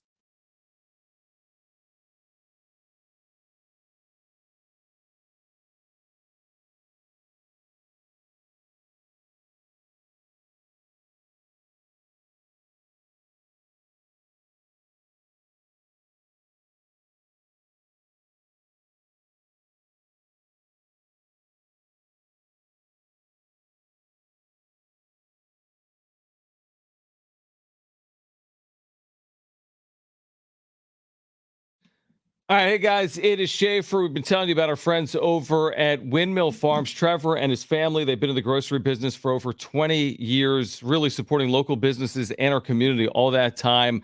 Supporting local businesses right now like Harris Ranch, Mr. G Salsa. I'm over there for lunch all the time. It's such a good spot to pick up your lunch during your work week because your 8th sandwich is free at Windmill Farms, the sandwich card. 8th sandwich is free. They've got an incredible selection of sandwiches at their deli, everything you could possibly ask for. They keep their prices low. They use fresh, high-quality ingredients. So it's a great spot during your work week. It's also a great spot to get ready for your weekends because they've got everything you could possibly need, like organic farm fresh produce and meats, amazing craft beer, kombucha, whatever you need. They've got that deli we've been telling you about. They're centrally located right by San Diego State, off Del Cerro Boulevard, across the freeway from Montezuma Mesa. Family owned in San Diego for 20 plus years. You don't even have to live near the college area to take advantage of Windmill Farms. You can find them on Instacart, have your groceries delivered directly to your doorstep. You can always see their specials, by the way, at windmillfarmsmarket.com. So check that out. Their specials are there each and every week at windmillfarmsmarket.com. Hope to see you over there this weekend. And a reminder to shop local, shop at Windmill Farms.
All right, this update is brought to you by DraftKings Fantasy Sports. Padres have made a move today, trading for outfielder Drew Campbell. You know Drew Campbell from the Atlanta Braves for Matt Carpenter and Ray Kerr, and of course, cash considerations. Cash considerations. Watch out for him next year. Other news in baseball: Tyler Glasnow and Manny Margot traded from the Tampa Bay Rays to the Dodgers last night. Tyler Glasnow signs a 5-year, $125 million contract with them. In Aztecs news, they have another quarterback along with Danny O'Neill, who we had on earlier today. They went via the transfer portal here. They got QB AJ Duffy from Florida State. He was the 10th ranked quarterback in the 2022 class. Check out what DraftKings has to offer this season with code SPORTS, because life's more fun when you're in on the action. DraftKings, the crown is all yours. Gambling problem? Call 1-800-GAMBLER. Age and eligibility restrictions do apply. Void where prohibited. See DraftKings.com for details today.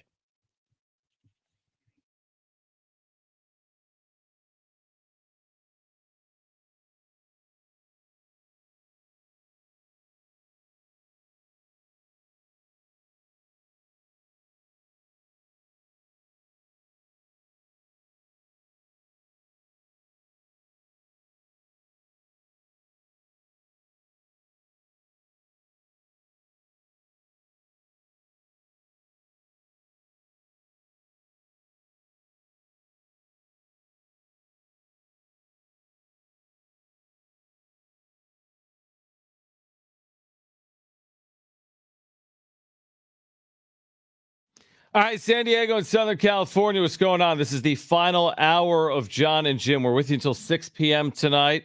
Back with you, of course, next week. We've got Aztec Hoops a couple of days next week. Tuesday against St. Catherine. Thursday against Stanford. We have Jim's back page still ahead. We started the show by asking a simple question. Can the Padres keep up with the Dodgers? And apparently their answer is yes, by trading away Matt Carpenter. That's all they needed to do. Because that is what they have done since we asked that question. Matt Carpenter on his way to Atlanta, along with cash, along with a hard-throwing reliever, Ray Kerr. The Padres get who? Who'd you say in the update? Drew Campbell? Drew Campbell. I think that's his name. Drew Campbell, AA, 250 hitter, 20 career home runs, 23rd round pick back in 2019. You'll forget about him as fast as you remember his name. Potentially. So there's your move of the day for the Padres. They continue to free up payroll as other teams like the Giants and the Dodgers continue to add payroll.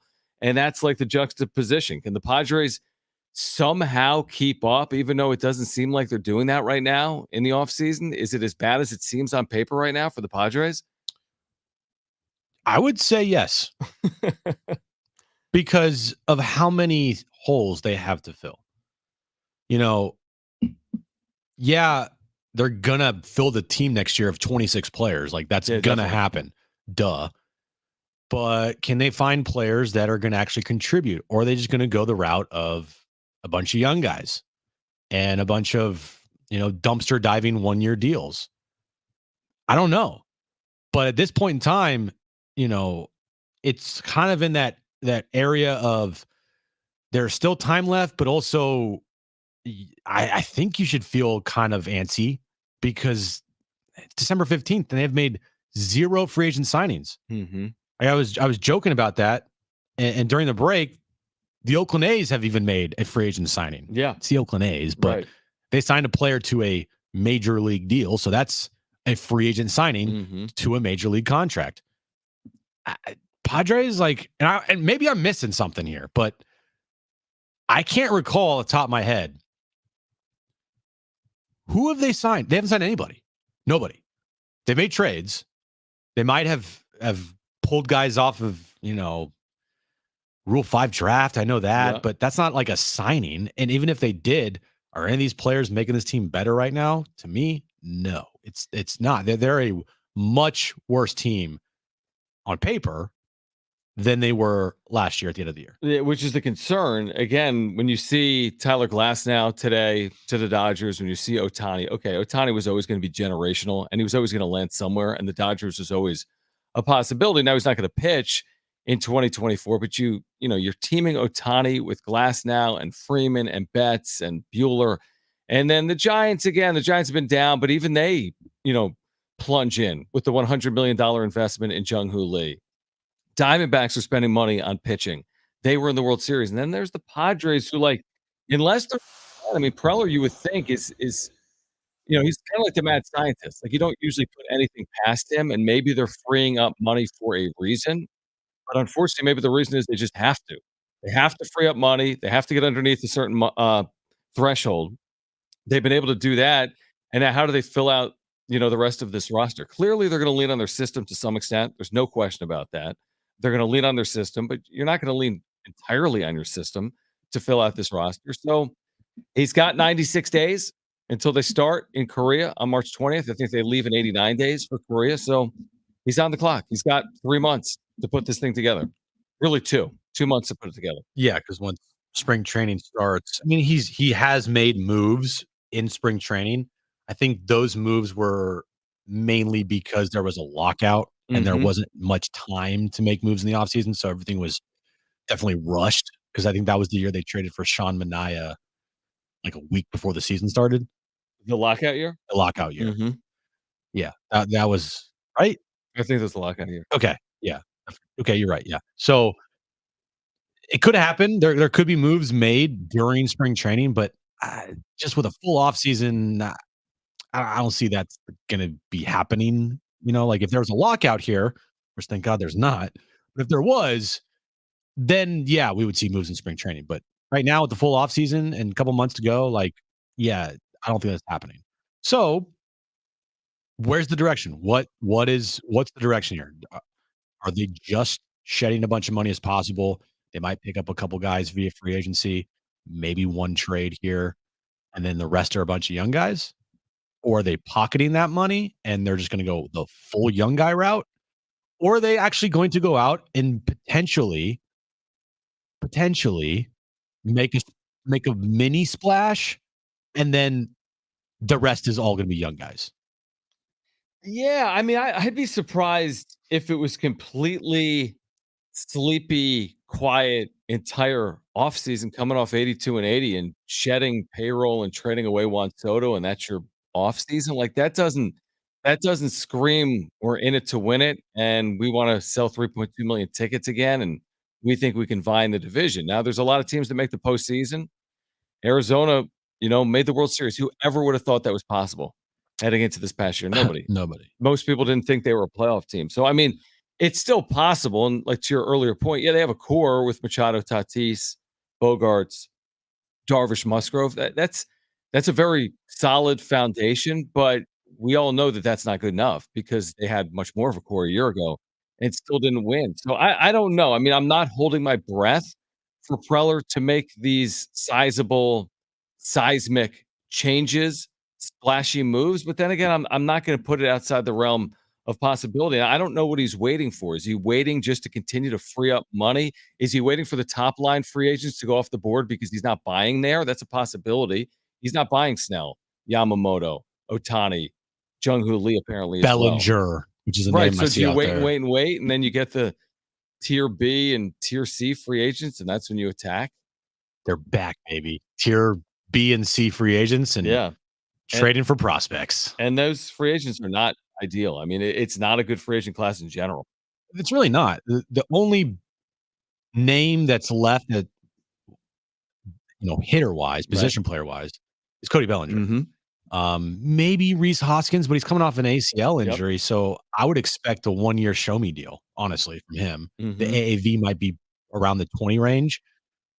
But I'd be surprised if I saw him get a long-term contract coming off of the injury that he did. Right. Tani's off the board, Jung-Hoo Lee's off the board. I can't think of anybody else position-wise that is out there that makes any sense, right? I mean, there's like the Garrett Coopers of the world who are free agents, like the Jerks and Profars, the guys that we've seen these before. Are the second, third tier players. And I think that's where the Padres are going to have to go. Yeah, I agree. They really are. So you're going to have to find guys. Like when we were like Jorge Alfaro had a really good season for the Padres in 2022 because one, his WAR should have been 5 because he had 5 walk-off hits for them. Right. But 2, they're only paying him $500,000. Sure.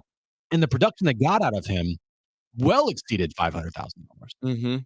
And so you're going to have to find like 3 Jorge Alfaros this upcoming season, maybe not for $500,000. Right.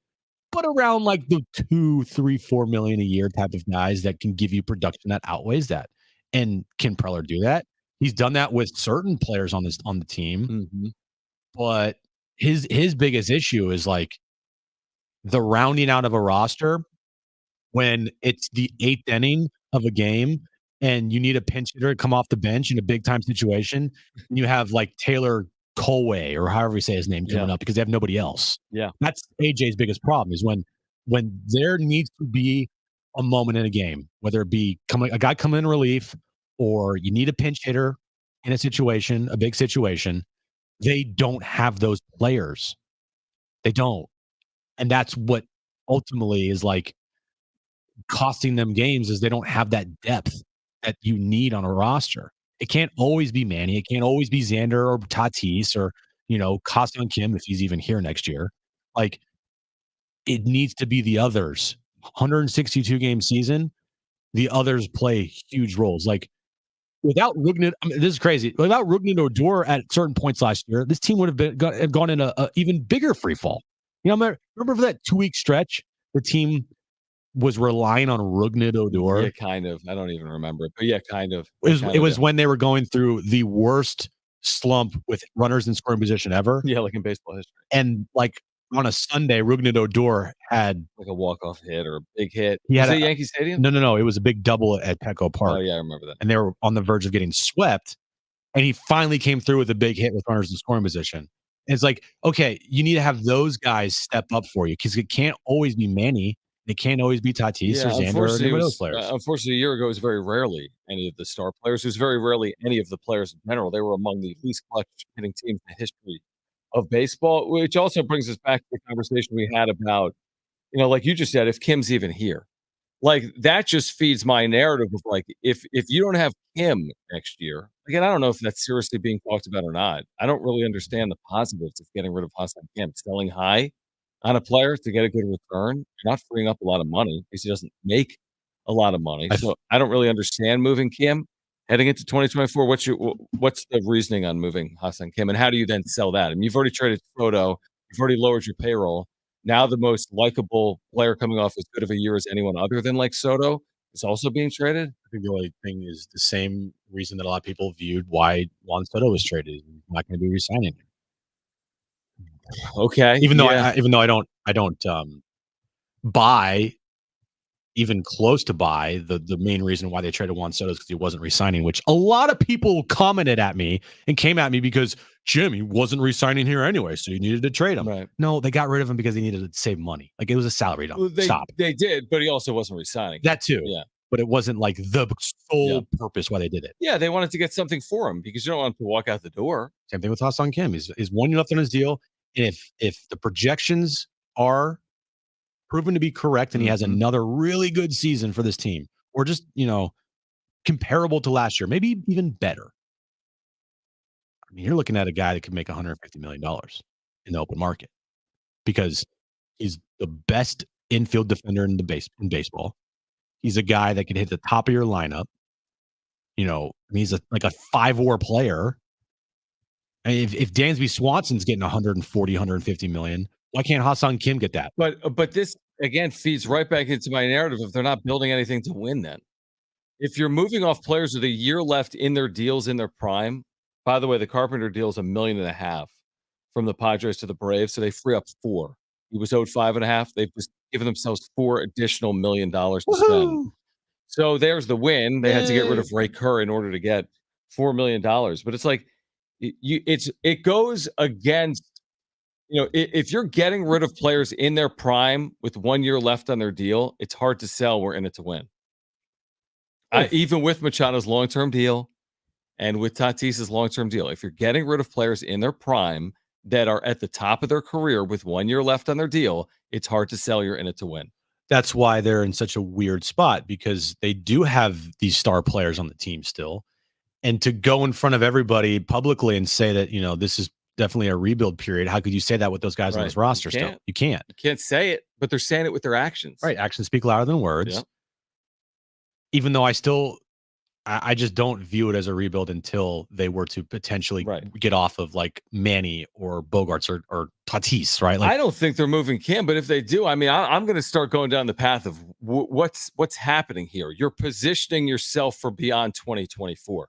When you move Kim and Soto in the same offseason, if that were to happen, you're positioning yourself. You're not just thinking about 2024 when you make those moves. So it's hard to tell me that they're overly motivated to win in 2024 when they move two players in their primes with a year left on their deal. If AJ Preller moves Hassan Kim, I mean, he should just get his resume ready for next offseason, in my opinion. I mean, because you're right. Like, what are we doing if you do that? It's just I understand the future aspect here, but guys, I mean, are they even? Is this being taught? I mean, we've seen Cronenworth's name thrown out there, and I read trade rumors. MLB trade rumors are saying the same thing we are, which is you are trying to trade a player at a career low, making more than he's ever made in his career, playing a position out of position. Well, the only reason why I even mention it is because it's out there. If you look at the value of trade pieces on your major league roster, right? Mm-hmm. We talked about this with Juan Soto.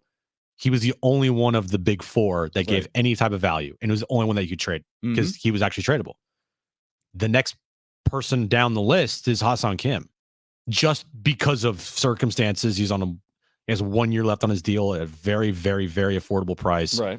And he's a 5-WAR player, and you could argue he's one of the best second basemen in baseball, or shortstops if you want to put him there, right? He's going to be elite defensively at both positions, and if he puts up the numbers he did last year, a borderline 800 OPS guy that can give you around 20 home runs and steal 30 bases. That to me is super valuable. I think. I hate it. Yeah, it's like, but just like, okay, so just imagine it. You trade Hassan Kim. Not that this is the end all be all reason to keep him. You're going to Seoul, South Korea to open your season. You've traded Juan Soto. You've traded Hassan Kim. You've lowered your payroll. You're coming off an 82-win season. You lost your manager. You lost your Cy Young Award winner. You lost your closer. Man, I mean, at some point, what's the tipping point? Is my point. At what point does that domino push all the other dominoes? I mean, at what point are people going to say, like, enough is enough here? Well, I think people are already leaning that direction. Like, what's going on? Like, hello, is this thing on? Does anybody doing something down there at Petco Park? It's already there. Right. That sentiment's already there. Just how far more off the cliff, I guess, do you want to go with this fan base? Because do you think at the end of this offseason, anybody's going to look at this past offseason and go, man, that was good? No, I think most people are going to say it was a failure. Yeah. I mean, the Soto trade alone makes most people go down that path. By the way, there's a quote here from Kevin Acee from AJ Preller that says, AJ Preller says additions are coming, quote unquote, when the market kind of stabilizes. Okay. Does that mean when top free agents come off the board like we speculated? But it is stable. You had Walker 2 years, 32. You let him walk for 2 years, 32. Right. You let Seth Lugo. Now, the $45 million for Seth Lugo, is a lot. I understand it. Yep. I understand it. But if you truly believed in Seth Lugo, then $15 million a year, not breaking the bank. And apparently they tried. If nothing else, they offered him a 4-year deal. Is what we were. I bet the AAV was super low. Right. Had to have been around like 10. Mm-hmm. Here's the quote from Preller. This is in Kevin and Jeff Sanders' article on this trade. Just having some dollar flexibility, Padres president of baseball operations, AJ Preller, said that, I mean, it's clear as day.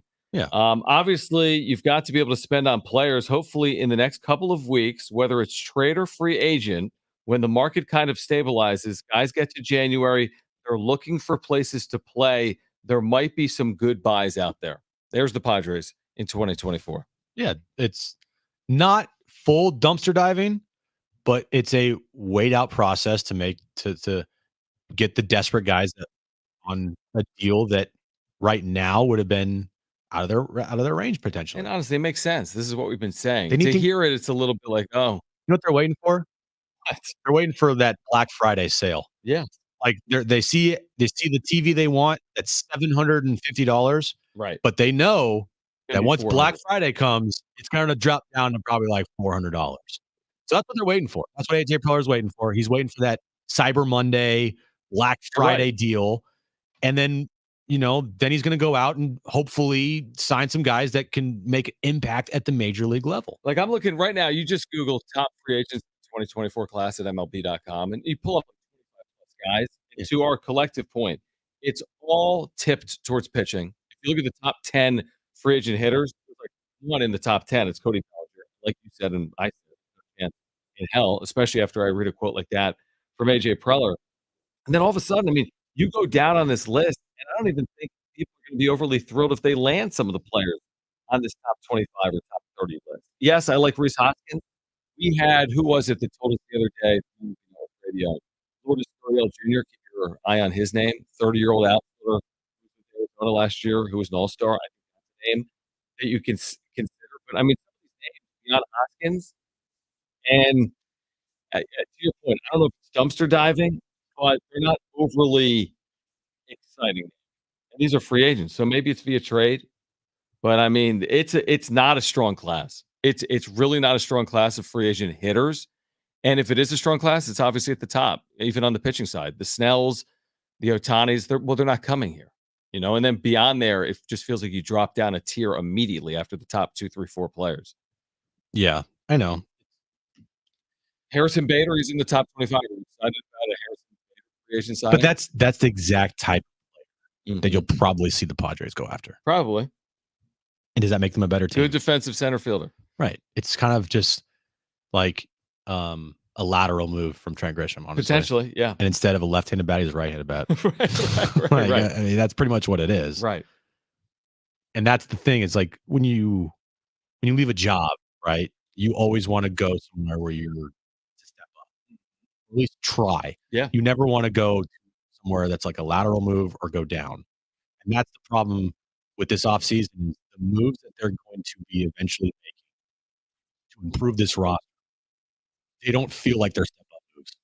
They feel like they're lateral moves at best or definite step-downs. Like the Juan Soto deal, that's a definite step-down. I don't care how you spin it, that they got 4 pitchers, flexibility, whatever. You step down in a huge way because you lost your best hitter. All right. You need a center fielder. If you happen to go out and get a Harrison Bader to replace Trent Grisham, that's a lateral move at best. All right. First baseman, I can make the argument that Garrett Cooper over a full season is a upgrade over Jake Cronenworth for a full season. I can make that argument. But is it enough of an upgrade to help you as much as you want to help? It's just, I don't know. I mean, what's the right word here? Like the dichotomy here. Andrew Friedman, they've always been the Dodgers, but the Padres the last couple of years are like keeping pace in spending and excitement. It's like Andrew Friedman is just throwing money, and it could backfire. It very well could. I'm not saying there's some guarantee the Dodgers are winning all these World Series. I have no clue. It could backfire. Ohtani literally is not healthy right now. But you're talking about to the tune of $1 billion. Ohtani lasts now, and the moves they're making this offseason. And the Padres GM is saying we're going to wait for the market to stabilize. And then we'll see if we can find someone that's getting desperate in January. It's just a very interesting dichotomy, and that's why I think the question is fair. Can the Padres keep up with the Dodgers? Again, on paper and from like things you read, it's hard to even put them in the same ballpark right now, heading into 2024. AJ Preller and the Padres, along with Peter Seidler, to their credit, they knocked on the big boy table door, they entered the room, and AJ Preller, they tried with spending money. They thought that they could do it. They failed. They just did. The big spending Padres are no more for a lot of reasons, not just that they failed at it. Mm-hmm. There's a lot of reasons why. The TV situation we keep talking about. The loss of Peter. Like, we know it's not just because AJ Preller failed with a huge contract payroll last year. But like you said with Andrew Friedman, Andrew Friedman's entire offseason last year was quiet. And we all said, because of Ohtani. And look what happened. You're right. They got Ohtani. Yeah, exactly. They're probably going to get Yamamoto. And they got a potential ace in Tyler Glass now, if they can keep him healthy. Like, I know, it's just hard. It's hard. I know it sucks. It's just being a realist. Like, they're signing Tyler Glass now, and the Padres are trading away Matt Carpenter for money, which is fine. He has no value. And nobody is man, is this Dodger stuff sustainable? Like we all No, they're not. we all think what the Otani deal was, and I don't think that you know you can find somebody that truly is looking at it the way that we are, thinking anything different. It's, like, it's fishy. There's something very fishy about that deal.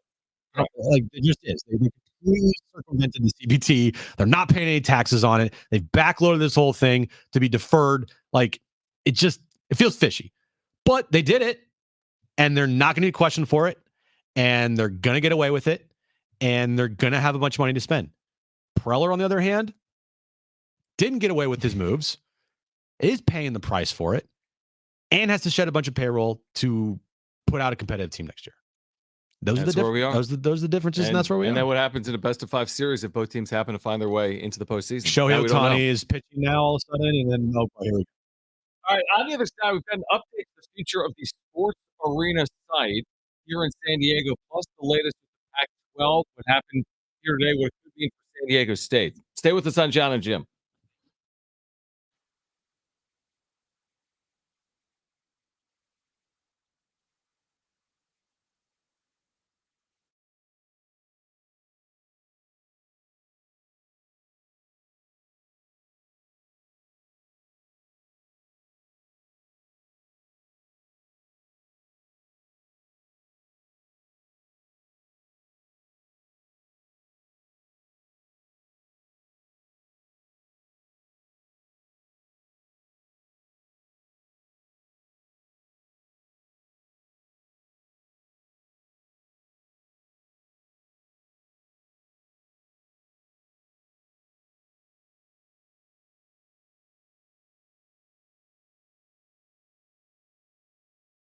All right, guys. Appreciate your support of the channel. Jared, apologize. I didn't realize we had a super that came in earlier. We're a little late on these. We get to supers during the break. Thank you guys for your support. If you click the dollar sign below the chat box, we get to supers during breaks. Please subscribe if you're here as well. Jared, thank you for your membership. He says if Kim gets traded, we riot, which is basically how I think people would treat it as well. No one would be happy. Again, if you still had Soto, okay, you move a piece, but you don't have Soto, so nobody would be happy. And Jared apparently is a Chargers fan. He says, but please, Jesus, Harbaugh or Belichick or Bieniemy. Good luck. Not happening. Murray, thank you for the super chat. He says, favorite comedy Christmas films. Jim, I don't know any. Mine is Christmas Vacation. That's what he says. Christmas Vacation is a very good comedy. What's your favorite Christmas comedy? Right. Brian, what's your Right. Brian? Right. What's your favorite Christmas comedy? You hear us? What's your favorite Christmas comedy?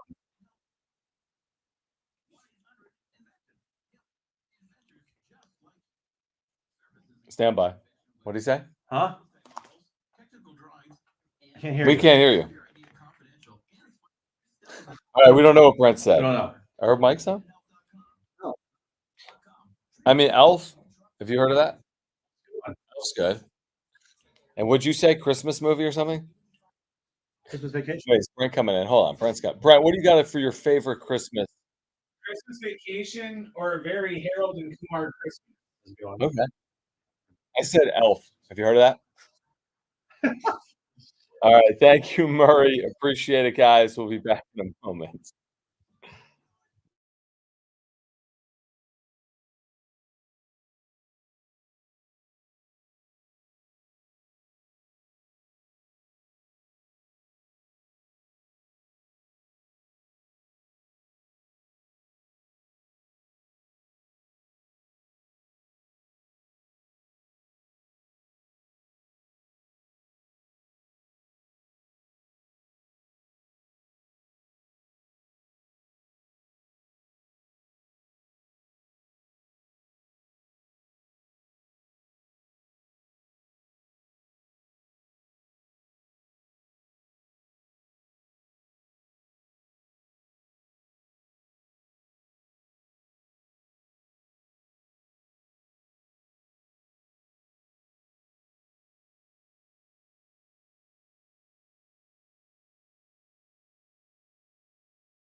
and just kind of reading some of the articles where it's like they have to defer that money every year into some sort of a annuity, some sort of an account. So not many teams obviously can do that, right? Basically pay a guy every year, but it doesn't. The money comes out, but it doesn't really go to the player. And with Ohtani having quote unquote only 2 years or $2 million a year, but he gets $45 million in endorsements off the field, so he's making almost $50 million, basically a year already. And with the Dodgers now going for pitching with Glasnow and some other guys, it's kind of like, well, yeah, Ohtani's selflessness. Yeah, what does that do? Yeah, it does help the team, kind of like Tom Brady taking less money, getting better players around him to make the team as a whole better. And with Preller, it seems like he was almost like looking to look great when making a trade versus like actually helping the team or really making like the product as good as possible. That's kind of how it looked. Thanks for the call, Greg. I don't think Preller made these trades to try to like look anyway.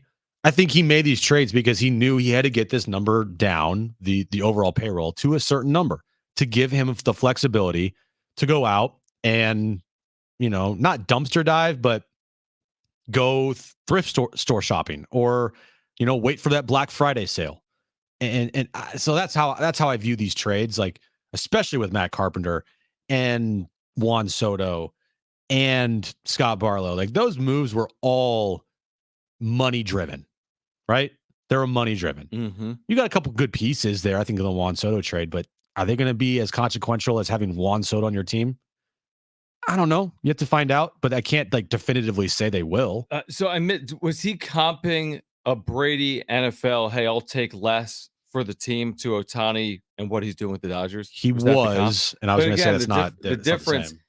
That's fine. We recognize the players can do that. The difference here is that the Dodgers are getting a savings, but Ohtani is still making the most money in the history of the sport. But the Dodgers are still reaping the benefits of him making the most money ever. He's getting paid $2 million a year. If Brady wants to take a $2 million deal, that's fine. He doesn't get 68 on the other side. Mm-hmm. If Ohtani wants to be paid $2 million a year, okay, that's fine. He can make $2 million a year. But to be paid 68 on the other side, there's no real comp to that in any other sport. Now, there's deferred money contracts in baseball, and nobody's doing it better than the Dodgers. This is like their MO. Betts, Freeman, and now 680 with Ohtani, which is utterly laughable. But I don't think you can compare it to what other players do in terms of taking less money because they truly take less money. The only thing about the Ohtani deal that bothers me is the fact that they're for the quote unquote richest contract in sports history, which is false. It's not 700 million. It's really like 450 million. Is that there is no penalties against the CBT to the level of what this contract should give. Right? There's none. And they have completely avoided any tax. That's my biggest issue. Mm-hmm. I don't. Am I upset that he went to the Dodgers? Yeah, of course. Like, because I hate the Dodgers, right? Like now I have to hate Shohei Ohtani. It's just how it works.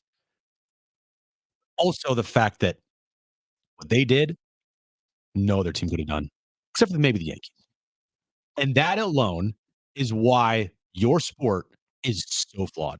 When two teams and the entire sport can only sign this player, dude. Well, I mean, that's a problem. I don't know if that's accurate because the Giants wanted him and he said no to him and offered that deal, and the Blue Jays wanted him and offered him the same deal, and he said no to that deal. Well, okay, yeah. So there's at least a handful of teams that could have done it. I don't think that the Giants or the Blue Jays, while they probably still could have done the deal, you're right.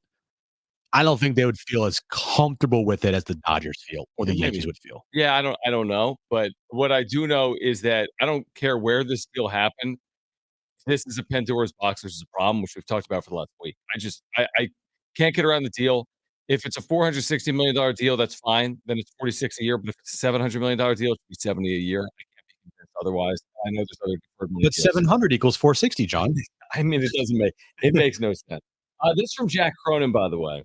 I don't know. This is a good thing, right? This is a good thing. Remember Stan Kroenke got involved 6 months ago in Midway Rising? Yeah. We're like, oh, that's an interesting name. Build the stadium. Well, maybe this is why, because finally the legal hurdles have basically gone by the wayside.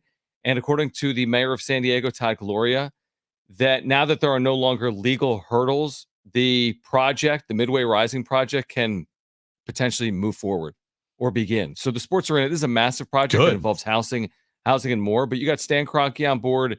You no longer have legal challenges to some ballot initiative over the last couple of years, which means the days of the sports arena in its current form could be numbered. Or is everyone okay with that? The I'm sports good. arena might be I'm 1000% okay with that. could be It's time. could be new in the Yeah. future. Maybe that's, I don't know, advance this city. That'd be cool. Yeah, and hopefully it's hopefully it's built to where it can. It's not just some 12,000 seat arena that's not going to serve what sports fans are looking for. Not that you build an 18,000 seat arena and you necessarily are getting the NBA or the NHL, Let's but just I know this: if you build a 12,000 seat arena, you're not going to have any opportunities. let's just, I don't know, maybe get with the times, right? Like, let's have things that are not falling apart. Yes, Pretty cool. I agree. All right, Jim's back page. That's next.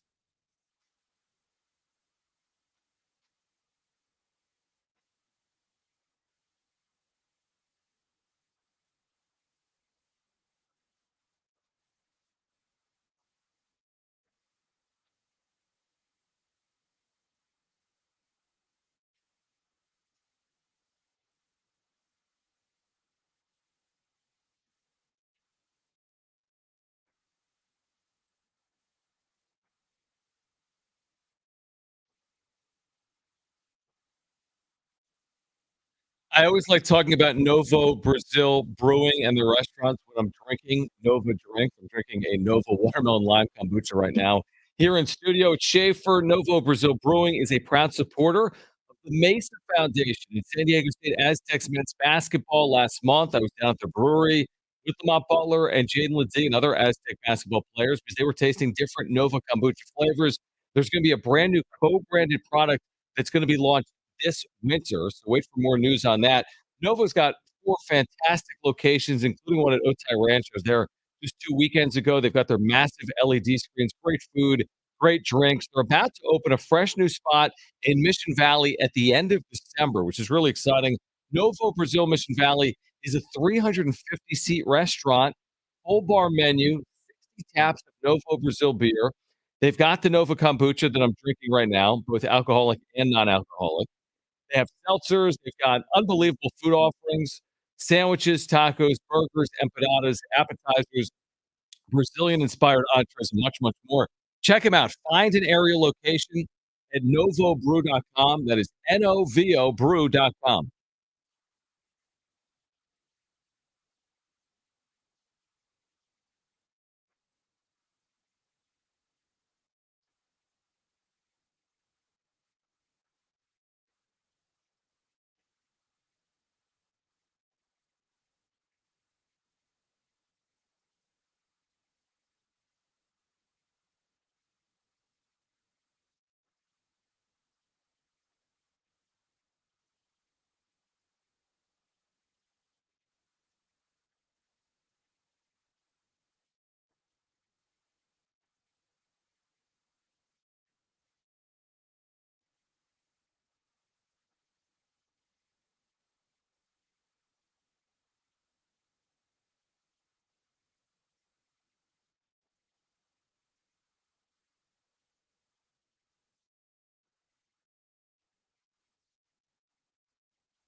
Well, we have 2 seconds just because I saw this on social media and we knew this was going to happen. When we read the Buster Posey quotes about like San Francisco being, oh, free agents aren't coming here. I'm paraphrasing because, San Francisco, people are worried about crime, homelessness, right? Drug usage.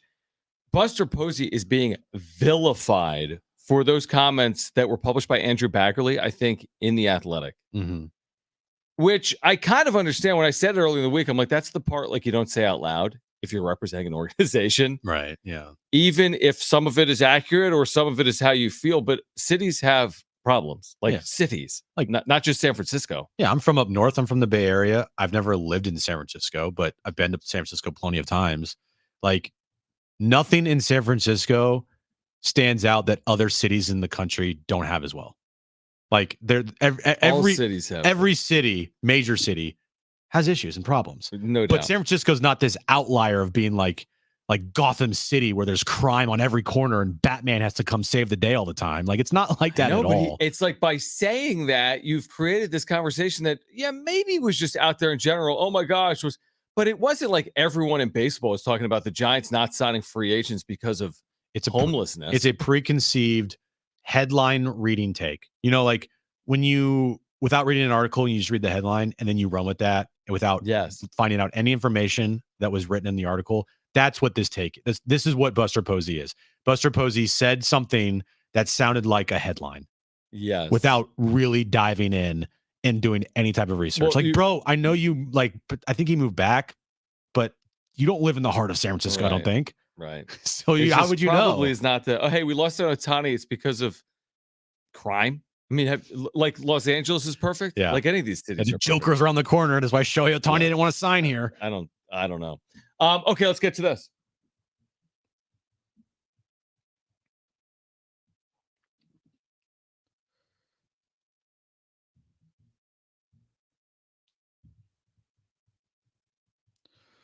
All right, bunch of stories. Okay. We might have to save some for Monday because we didn't get to anyone. We can come in tomorrow. No, we're not. Okay. I'll start with this. Lionel Messi's 6-game worn. So it's 6-game worn, I guess, jerseys. Mm-hmm. The 2022 World Cup sold at an auction for a lot of freaking money in New York City. Guess how much? I mean, they won the World Cup. Yeah. So, and people are crazy with soccer. I mean, millions would be my guess. All 6 of them to one person are different prices for each. No, it just says Leo Messi's 6-game worn 2022 World Cup. 10 mil. Okay, Brent. 3. $7.8 million. Okay. So about $1 million, a little over $1 million for each jersey. Jeez. It's crazy, dude. That's amazing. People are crazy.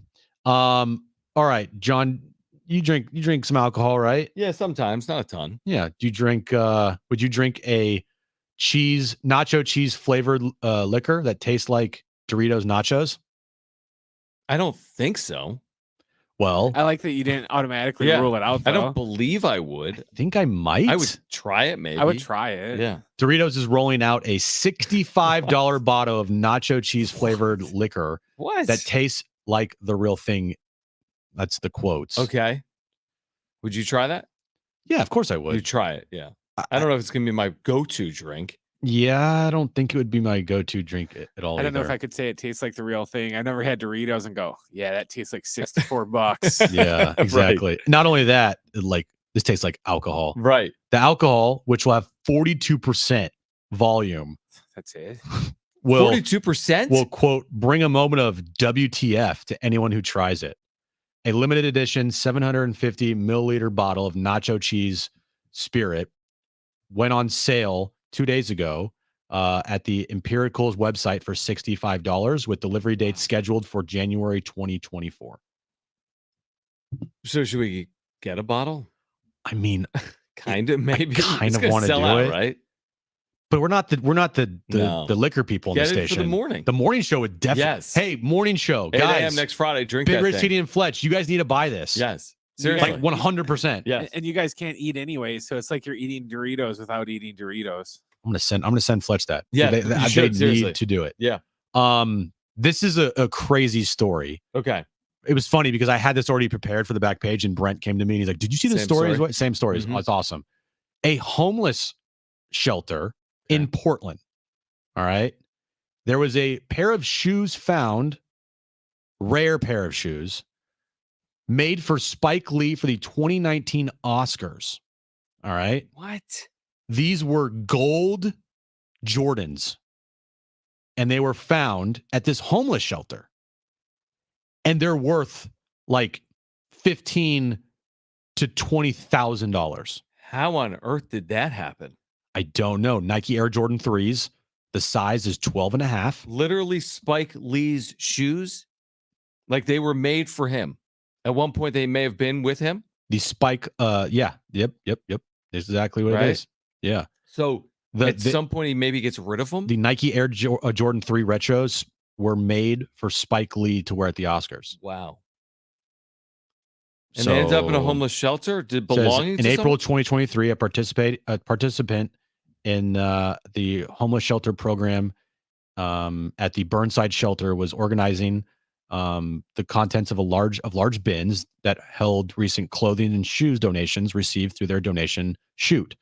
As they sorted through the items, a pair of gold Nike Air Jordans was discovered near the bottom of the bin. What? Recognizing their unique appearance, the person set the sneakers aside for staff to examine as they were in pristine condition. Whoa, what?